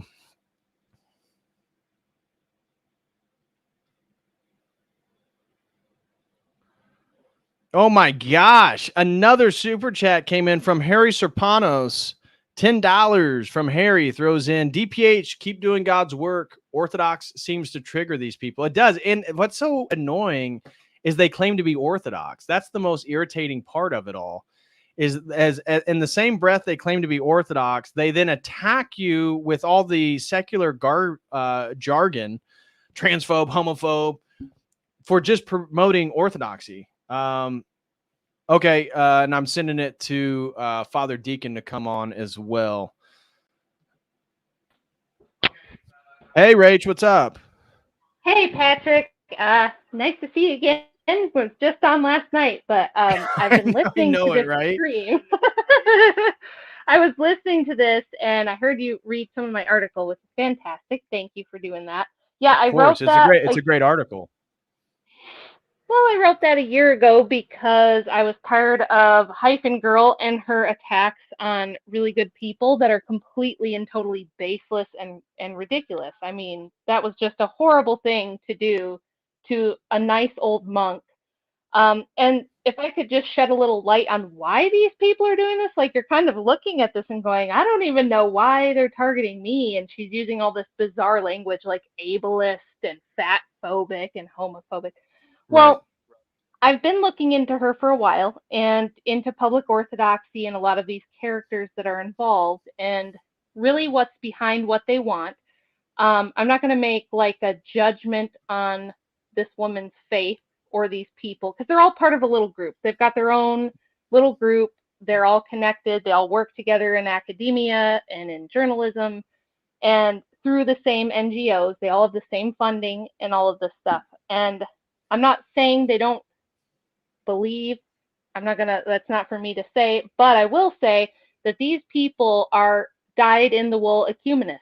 They are in orthodoxy for the express purpose of reunification with Rome, with this like pan-Christian ecumenism stuff that they want to do within the next couple of years. And on Riccardi-Swartz's own website, she had a statement that she has now removed since I've talked about it publicly a couple times now, which I think is very interesting.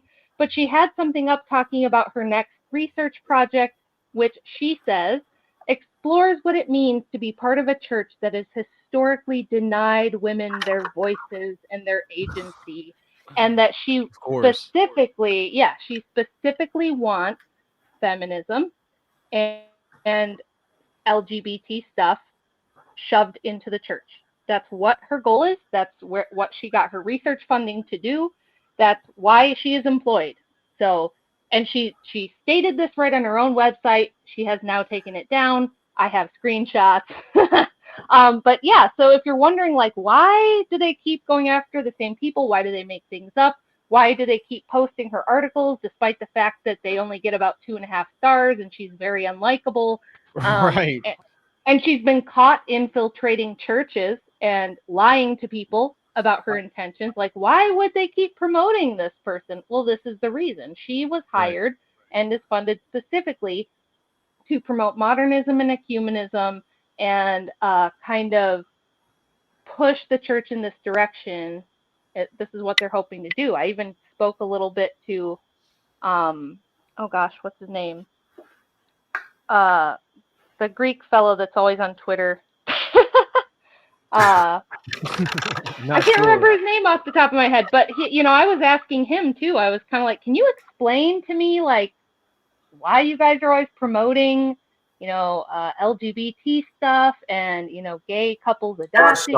Aristotle yes, in yes. Yeah, the Fortimine scholar. Yes. I actually got him to talk to me a little bit on Twitter, and he, they are modernists unequivocally, and they're ecumenists. They want this one world, pan-Christian, pan-Abrahamic faith nonsense. They'll probably be the first ones at the Dubai Interfaith Center, ready to reunify with Rome and with, Islam, and we're going to all come together and have a one world religion. That's why it's funded by these same entities who have been trying to do this exact thing for 100 years. Makes sense. Makes a lot of sense. Yeah, your article was great. What's up, Father? Good to see you, Rachel. Good to see you too. I was going to say, I didn't know I was on camera. I miss you too. I didn't know I was on camera, and you caught me reading my Marx and Engels. I'm exposed. Exposed. Yeah. Yeah, it was. No, but I wanted to talk about, I thought it would be cool to have Rachel on here too, because I've thought a lot about it too. The notion of just kind of weaponizing words. And Patrick, you and I have talked about this too. It's part of the kind of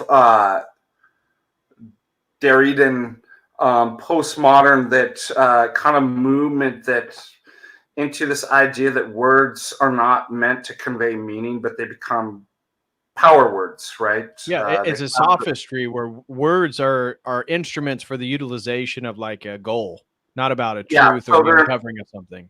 They're purposely ambiguous, but nevertheless, I think it still helps to try to kind of nail down what do they mean by right wing or left wing and these different things. Now, I will say when I was teaching the political philosophy course, and I used this, it was really good. Dante Germino's Machiavelli to Marx. The origins of right and left. Do you know where that comes from? The French Revolution. The French Revolution, literally spatial. Do I get an A? You get Do I pass the class? Yay! Sorry. The French Revolution and the spatial relations in the basically those on the right were supporting the monarchy, and those on the left side during the, I forget what it was, the Congress or where they were debating these issues at the time, the kind of the new way of the French Revolution, and where that wanted to go was on the left. And I thought tracing that back just historically was pretty interesting. But I've been thinking, I was having a conversation with my wife when we were driving to Missoula the other day, and I was trying to figure out, like, what do they mean by the right?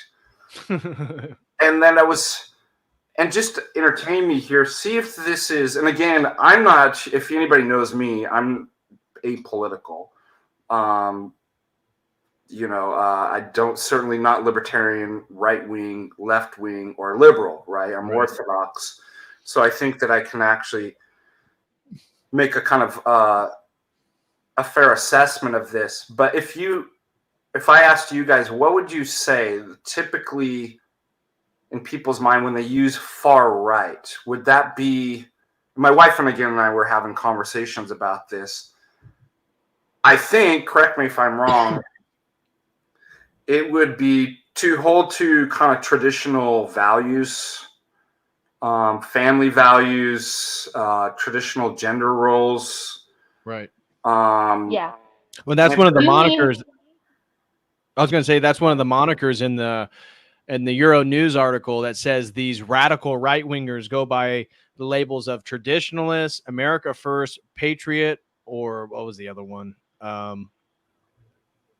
Yeah, these are all good terms. Keep going. So the patriotic. They use monarchist. So it hits on just what you're monarchist. talking about. So it's monarchist, patriot, America First, or traditionalist. These are the terms we have to watch out for because these radical right wingers in Orthodoxy go by these labels. Yeah, and I would say, I mean, if you had to push me into a political position, I would just take the historical Orthodox position that, well, I believe, and there's a great, if I had it on hand, it was the Jubilee year. I have a document from Rocor on the relation of church and state that was released by Rocor and the Russian Church, where analyzed kind of these political questions. And it was really interesting. And they're citing different synods and things like this in the history of the Orthodox Church. Every political form has been denounced at one time by the Orthodox Church, with the exception of a Byzantine monarchy, which was the only thing that was ever sanctioned by. So I think as Orthodox, we could say, not that we could ever implement something like that, because as Orthodox, we're not a top-down. Is Bishop Maxim's talk when Patrick was at the conference was saying, we don't have a politics, a political form. We don't have an ethics. We don't have a dogma. We have a life with Christ. We have an ethos. That relationship with Christ and the saints, everything else emerges from there. So the ethics, the rights and wrongs, the virtues, the dogmas, even a political state would emerge from organically and voluntarily, right, in a non-coercive way, from is simply outpouring of a life with Christ. I think that's correct, and I think what you see is the natural outpouring of that was a Byzantine monarchy. Not that it was perfect at every time. So, of course not. Anybody familiar with history knows that. Yes, it's a fallen world. Nothing's ever perfect. Exactly. Right? I have a really good book that I could recommend if anybody was interested in doing some heavy reading. This is The History of the Byzantium State. It just goes over how complex that history actually is.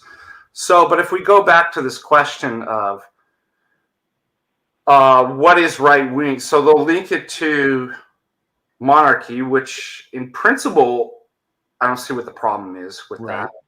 Anti-democracy, maybe. Yeah. Okay. So I can tell you what they mean when they call us right wing. What they believe we want to do is they think we want to roll back human rights, and to them, human rights is equivalent to democracy because they, if you guys don't know, human rights came out of secular humanism. These I know. I was just going to say that's. Yeah. I talked about this at the men's retreat. Yeah, they want to merge orthodoxy with secular humanism. That's their goal. They see kind of the Orthodox Church really as a stepping stone to this like global humanist one world religion. That's just, I know that sounds crazy, but this is what they want. And related to that, I've seen the rhetoric of how they're hijacking the doctrine of theosis to bring in the secular humanism. So it's like they'll take this out of orthodoxy and then place it in the secular humanistic sense. And I was wondering, like, why does she have a problem with my critique of transhumanism? And it makes sense from the secular humanist sense that, well, that's part of a larger agenda. Yes. But it's important to remind Orthodox, as Rachel said, rights is not does not come out of Christianity. Like modern rights language, and I mean that even in the not positive rights but negative rights, like kind of Lockean. This is an Enlightenment, modern development that's based on rights. Is all based on, if you read Locke and Rousseau and all these Enlightenment thinkers, that you own yourself. That is heresy. in um, Orthodoxy. You don't own yourself. You know, you're a gift from God, right? Think about the parable of talents and stuff like this.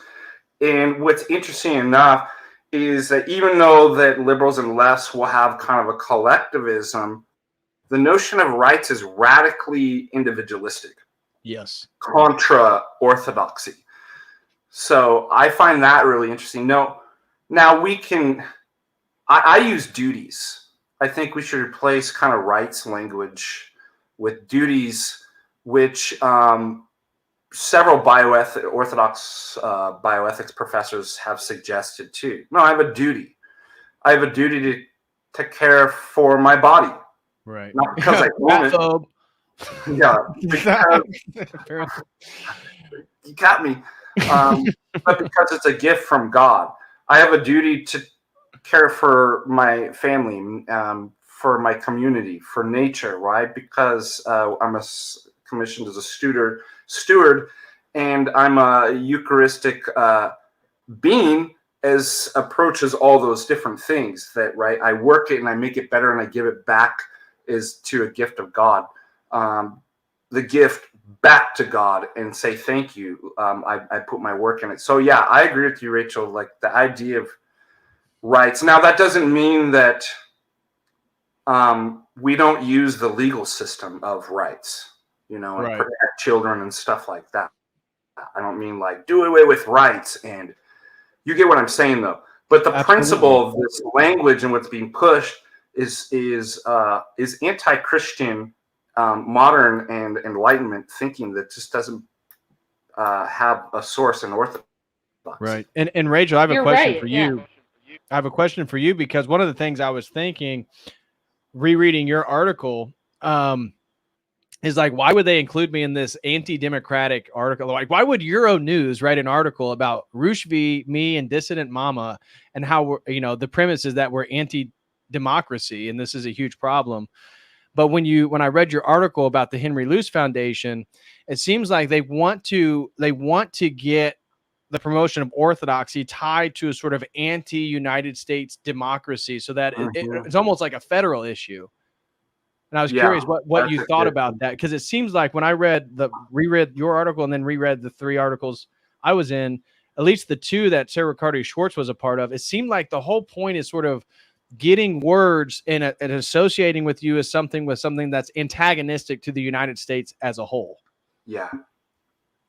Well, really what it is that Riccardi-Swartz specifically, but this whole gang, they are openly opposed to the orthodoxy of orthodoxy, if that makes sense. They are. They believe that the church needs to change with the times, that it's a doctrine that evolved and should be compatible with modern democracy. And, you know, then they bring in stuff like kindness and tolerance, and we don't want to oppress people. So they don't mean American democracy. What they mean is, because America wasn't founded as a universal democracy, it was founded as a limited suffrage republic. So that's why they're opposed to Dissident Mama. That's why they don't like Jim Jatras, that, you know, people like Jay, because what they want America to be is this globalist, universal democracy, one world government. That's democracy to them. They don't mean like 1950s American patriotic democracy. They mean this new stuff. And they believe and state, this is not me like inferring. I've read their stuff, and Riccardi-Swartz specifically says she thinks the church historically has oppressed women, has oppressed gays, and that it needs to be, the orthodoxy of orthodoxy needs to change, and it needs to become this human rights, secular, globalist type of thing. That's the real orthodoxy, and Aristotle thinks the same thing from everything I can gather from him talking to him myself. So. Also, Patrick, I think you're correct too. It's part of this false dialectics too that because the way it's worded. I was going to say, the way it's worded, it's as if you're included in this anti-democracy, you're outside the pure view of like American politics in total. And so it's like you're not even part of the American process here. And so then I was reading some of her other articles, and this is where I'm getting this from, like the one on orthodoxy and the e-spirit of radicalism, is what she does is she gets you associated with a supporter of, oh, you support ROKOR. Oh, that means you support Russia. Oh, that means you support Putin. You support authoritarianism. Ties that with monarchy, and then ties that with like an anti-American or anti-democratic like message of some sort that is a threat to the United States and like its populace. Oh, it's but classic. as Rachel, I was going to say, as Rachel said, then it always comes back to these progressive ideas of trans and homosexuality and, you know, like who uses ableist, and how does that even relate to anything I talk about? Makes no sense. It's just a dumb criticism to tie what Rachel's saying is this progressive worldview as an orthodox criticism of other orthodox people. Makes no sense. Yeah, I mean, it's by the way, it's the classic George Bush dialectics. You're either with us or a terrorist. You're either with us or you're the terrorists. That's right. That's why I cited his doctrine in my article, because it's the same doctrine. That's where George Bush got it from. He got it from the Luce Foundation and the Gospel for Democracy, and this is where Riccardi-Swartz was trained, in these places that are funded, and they specifically, that's why in the article I talk about this is how they choose their academics. You get the scholarship, you get the research funding, you get the fellowship if you were willing to be trained with this ideology and toe this line. That's how they choose you. So she firmly believes in this stuff, and she thinks she's on a noble mission to modernize the church and fight back against the evil misogynist, you know, the evil ableist, this buff guy telling young men to work out and improve themselves and come to the church and build families. She doesn't want that. That's not what they want. And it's associated too with something called standpoint theory. So I'm sure she's had classes in standpoint theory, which is saturated academia. And it literally it's a theory of epistemology that came out of feminist studies, but has now been applied even to the natural sciences, which is why you see places that should be bastions of science saying that boys can be girls and girls can be boys, is because of something called standpoint theory, which says the idea of objective truth is problematic and has to be done away with. And it does come out of postmodern Marxist thought, but it got funded by the Rockefellers and it got disseminated through the institutions in the 70s, and it's what has been steering most of these academics ever since. So from their worldview, people who have any sort of idea of an objective truth that would stand the test of time, that would be unchanging throughout the ages, is problematic. It's destructive. They see it as something that's, you know, ruining the Edenic state of nature. Very bizarre stuff. Well, you know, I was just thinking too, it'd be so easy just to epistemically precept them on all this stuff. So everybody has some sort of epistemic standard, right? But as you were talking and I was thinking through this, we could just ask some simple questions. Why? Why should I reject objective reality? Why should I embrace pluralism, democracy, all these different things? And then whatever they're going to say, they say, why that? Because that's basically what you start to see with anybody's position, is they have standards, right, and reasons why they're saying it.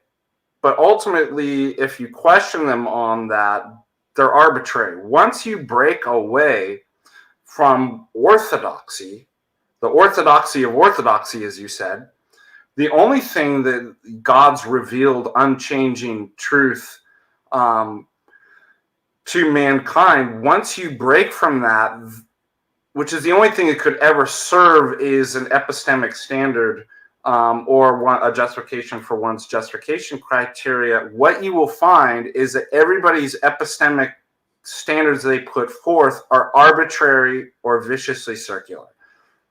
Yep. Well, because it supports my position, and if you just grant me it, then I can make my case. Yes. right? Isn't that what we always joke about? Well, don't let me justify. Ultimately, I can't justify that. But if we accept it, do you see how nice all this will be? And so I was just thinking about that, asking, like, why any of this? Why pluralism? Why not against democracy? Why not patriarchy? Why they won't be able to answer that. I guarantee it. Right. And I don't think they're really interested. I agree they wouldn't be able to, but I don't think they care, because the point is to use these hot words and rhetoric so that they're part of the media machine that's already in existence. It's all like one thing, because it ties back to, as Rachel highlights, the ultimate secular, humanistic, progressive value set. And let me just illustrate why they're not actually concerned with these as principles and with power.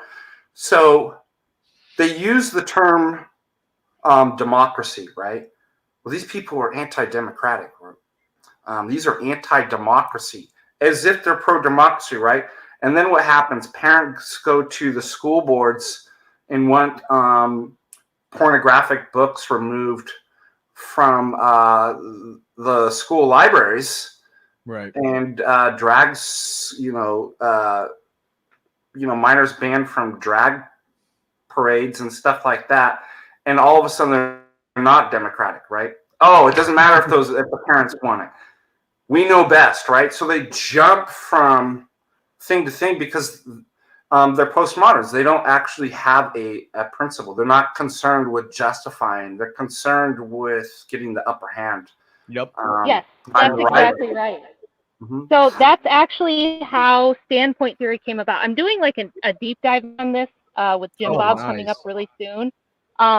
When this theory was developed in the 70s by Sandra Harding and 2 other really radical feminists, because they see everything from a Marxist postmodern view, they don't believe in objective truth. They think everything is power dynamics. And from their perspective, because you don't go into women's studies unless you're already a feminist,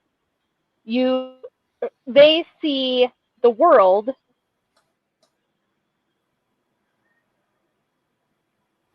Oh, Rachel, I think your internet. They cut her. They got to her.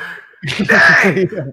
And causing war and exploitation, and graping the animals, graping the women, graping Mother Earth, right? So from this, when they already have this idea and they see everything as a power struggle, justification itself is a problem. So Harding said we need a new epistemology. We can't hold to like actual epistemology. We have to make our own that is completely malleable, that we can use to push the agenda and say this is our justification, and all justification is arbitrary. This is why you always hear leftists say this in debate. So it was purposeful that they want this, because they think God's hierarchy, that we as Orthodox Christians would believe that God created the world with hierarchy.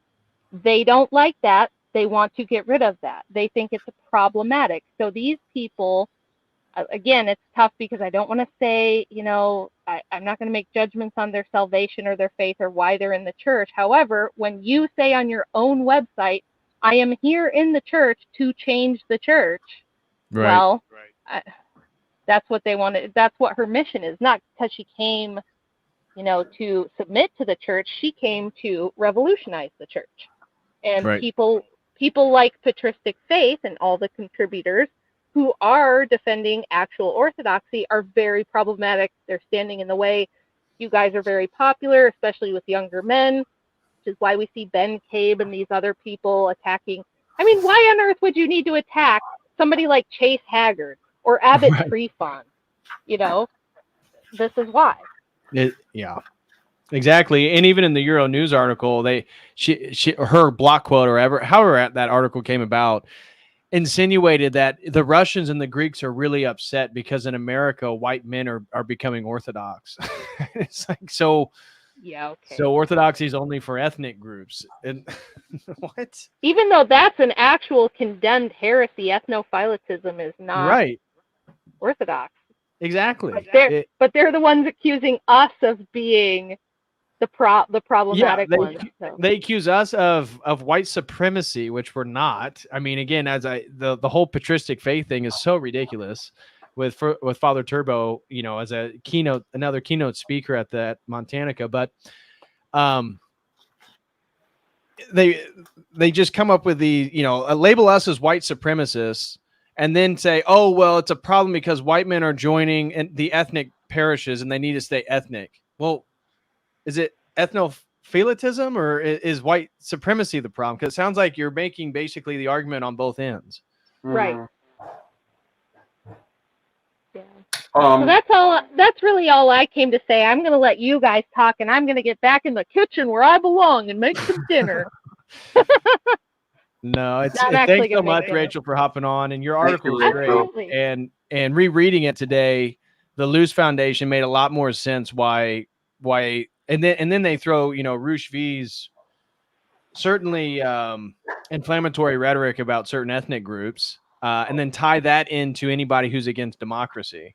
And as if like that has anything to do, his comments have anything to do with what I do on my channel. Right, exactly.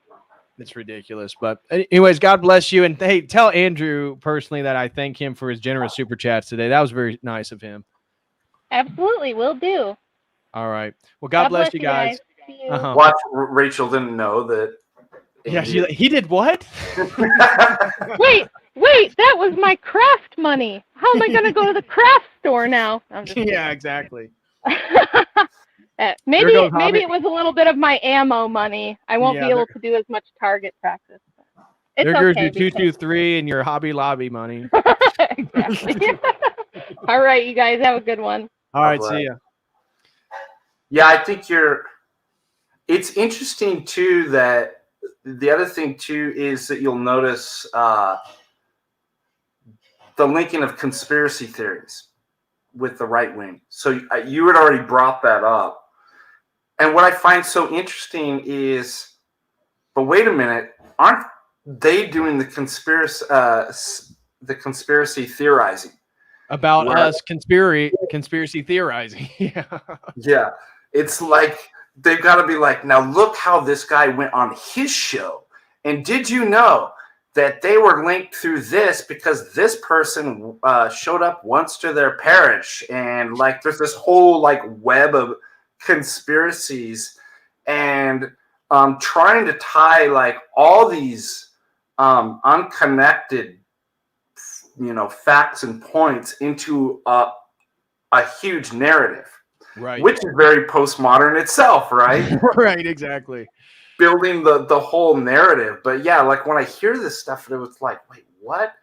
Like you're connected to Roosh, that's connected to this, and it's anti-democratic, and like blah blah blah. Yeah, and I don't even know Roosh. I met him very briefly. I said hi to him at the Tradform in 2020. Don't know him. I haven't interacted with him, and I didn't even know Dissident Mama until we were linked in these two articles, and I followed her on Twitter. It's interesting. They're in real life. I don't really know these people, but then in the article, you make it sounds like we're all on this page to conspire about American democracy and misleading. And I love how it was like a jab at me is that, well, he criticizes misogynist Andrew Tate, but then he tells men need to have spiritual values. Like, oh no, it's so crazy. But anyways, I'm going to wrap things up. I was going to ask you, how did the men's retreat go? Oh, it was amazing. I mean, I know. I saw some photos with you and Abbott Trefon, and I wish I was able to see him again. I really adored my time in conversations with him. And it was great having Father Hans. Father Hans was great because I could see him like working with individual men. We were so blessed to have Dr. Philip Mamalakis, who was told the same bad stuff, like how bad and we were, and did not come up there. And he came up and he's like, it's all lies. Like what's going on up here with the clergy and Father Russell and patristic faith is everything you want, like to see. Like, so he was so happy with and that's all we need to do.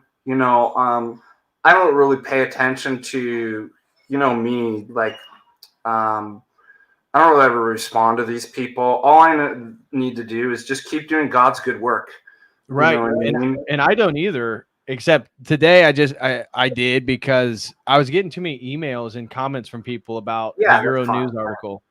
And I just wanted to read it to show people, but I didn't even want to give it a gas or any sort of fuel by even, making these things more public. But I figured it's better than responding to people probably like, no, that's ridiculous. No, that's ridiculous. No, yeah. If you get enough, you got to kind of do a response and everything. I think it was good. And then I think it was a good springboard for kind of these other topics too that I find really interesting about weaponizing words and postmodernism, and make sure tell everybody in the watching too that we'll be doing Thursday a stream going through Christian transhumanism. Oh, is that this Thursday or next Thursday? I thought it was next Thursday. Okay, good. Is that okay by me? Yeah, I don't check your schedule. Think I have. I wrote it down as next Thursday. All right. I know that you were busy when we were talking. You were doing a lot of stuff, but yeah, I have it written down for next 31st or 24th. I had it on the 31st. That's fine. Does that work for you? I mean, does another day work better? No, I'm done with classes around like 1 or something like that on Thursday, and I'm free, so it doesn't matter what Thursday it's on. Okay. And like I said, I don't. And then Friday nights I do the. We could do it this Thursday at later in the evening. I have a stream at 5 if you're free, because you're fine. Like it really doesn't matter. Let's do it. We could do 8 o'clock Eastern Standard this Thursday if you planned on this Thursday. I'm fine either way. Really, my Thursday evenings are totally free. So let's just keep it the 31st. I'm glad we talked about this because I would have been like waiting. Yeah. Well, you were busy doing stuff, so I'm sure you had a lot on your mind with everything going on. But yeah, I got it down for the 31st. That was my plan. But excellent. All right. Well, you're good, my friend. Thanks for having me on. Yeah. Anything you want to say regarding the topic, or finishing things off, or you got anything to promote? We should do a stream where, I wish I really could teach this class again, and I'm going to put together some classes to sell and have it kind of more interactive through Canvas and stuff like that. But I think it's really important to go back to just the kind of the history and the original authors and kind of trace these things back. You and I always like doing this, like a philosophical historical analysis. I love that. And it really kind of illumines like what's going on today, politically and philosophically and ideologically and stuff like that. So maybe we should, even do a stream on, the political terms and their origins and stuff like that. That'd be a really good one. Yeah, I'm definitely down. Let's set something up like that for September sometime. Perfect. All right. Yeah. God bless you. God bless you, man. Keep doing what you're doing. You're doing great work. It's sad that, for me, the most important thing for me is that I'm in good line with God. And so I don't even use my platform to attack people or anything like that. Of course you don't. Patristic faith doesn't. It's about defending the faith, and for it to be slandered like it is, it's sad. Like you said, they do us a great favor. Like, it really does help me with my salvation. So it does, yeah. And that's what I didn't for evil. I didn't want to say anything. Exactly. Yeah. And that's why I didn't want to say anything mean or fallacious about any of the authors. God bless them. I wish them nothing but the best. Yeah. And to the critics too, if there's something you don't like, you can always contact any of us and give us constructive criticism and help us build Absolutely. Something. If you think that we're not doing something right that you don't like, we're not mean. We're not going to bite. You know, we want to heal and help and save people and bring and do the very best for the church. Exactly. And so, you know, maybe it's good for people to be less critical and trying to tear down and come together and let's work together. Let's build things up. By the way, Dr. Philip Mamalakis loves your work. Oh, I need to reach out to him and do a stream with him. You really should. He's amazing too. So that's great. I'm glad he supports you, and yeah. I think that's it for the news. Update. You still have your catechism classes going? Yes, I'll be doing one this Friday night, and I'm trying to remember what happened last week and why I had to postpone it. What the heck was it? Oh, because it was the men's retreat. Oh yeah, I forgot about that. We were down, there. So I happy belated for those who didn't know. You just had your birthday, so congratulations, another year. Yeah, one more year, dude. I'm getting, and it helps to remind us that, pretty soon we're going to be gone. We're going to die. We're going to have to face our judgment. And what I do online, the last thing I want is for me to harm my salvation by what I do, even though we take on the responsibility of trying to be teachers and try to lead people in the right direction. But, the thing I care about the most is that I'm good with God, no matter what people say or whatever may happen in the future, or politically, or with the United States, or with my ability to stream. As long as I'm good with God, I'll be able to get through it. The bad part, I would hate to deal with attacks and also be doing something that that you're totally out of step with doing the right thing. Yeah, like our talks that first things first, right? First things first. I put that first, and as long as that's first, everything else will be out. Come what may. Yeah, come what may. It's all providence, and it's all for our salvation. And so I think that's a good way for any man to look at his life and the challenges. Is that suffering is something to be avoided, something to be embraced, but you have to first make sure you have that relationship with Christ and be moving in that direction, and then you can take the suffering and the challenges that come. Absolutely. You made a beautiful point one night in California. We were together that, in Orthodoxy, what we do is we agree to come together and suffer together. And that's what brings us closer to God. Yeah. Amen. Well, love you, brother. Love you too. Keep up the good work, and we'll talk soon. I start, actually this week I'm back to teaching. There you go. So right back at it. It's a job, but it's also a love. It's a passion. Oh yeah, it's great. I'm happy to be back. I'm really excited to meet the new students, and that's a great part of teaching too, is that you learn while you're teaching. Like I get so many ideas, like just working and talking these things out with the students, that it's like, oh, and that's a real beauty. Yep. So beautiful thing. All right, dear brother. Well, we'll be talking in a little over a week. Awesome. Look forward to it. Bye, everybody. Good to see you in the chat.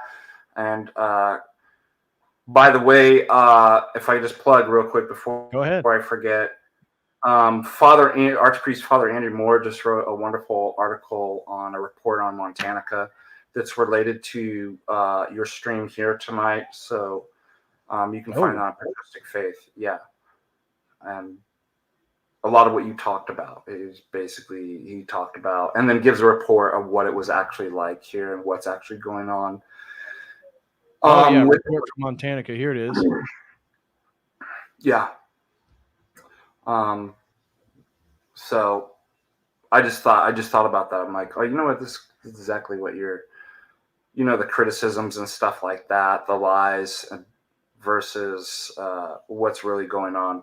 So, anyways, just wanted to plug that, and that's it. All right, brother. God bless. Bye, everybody. See you.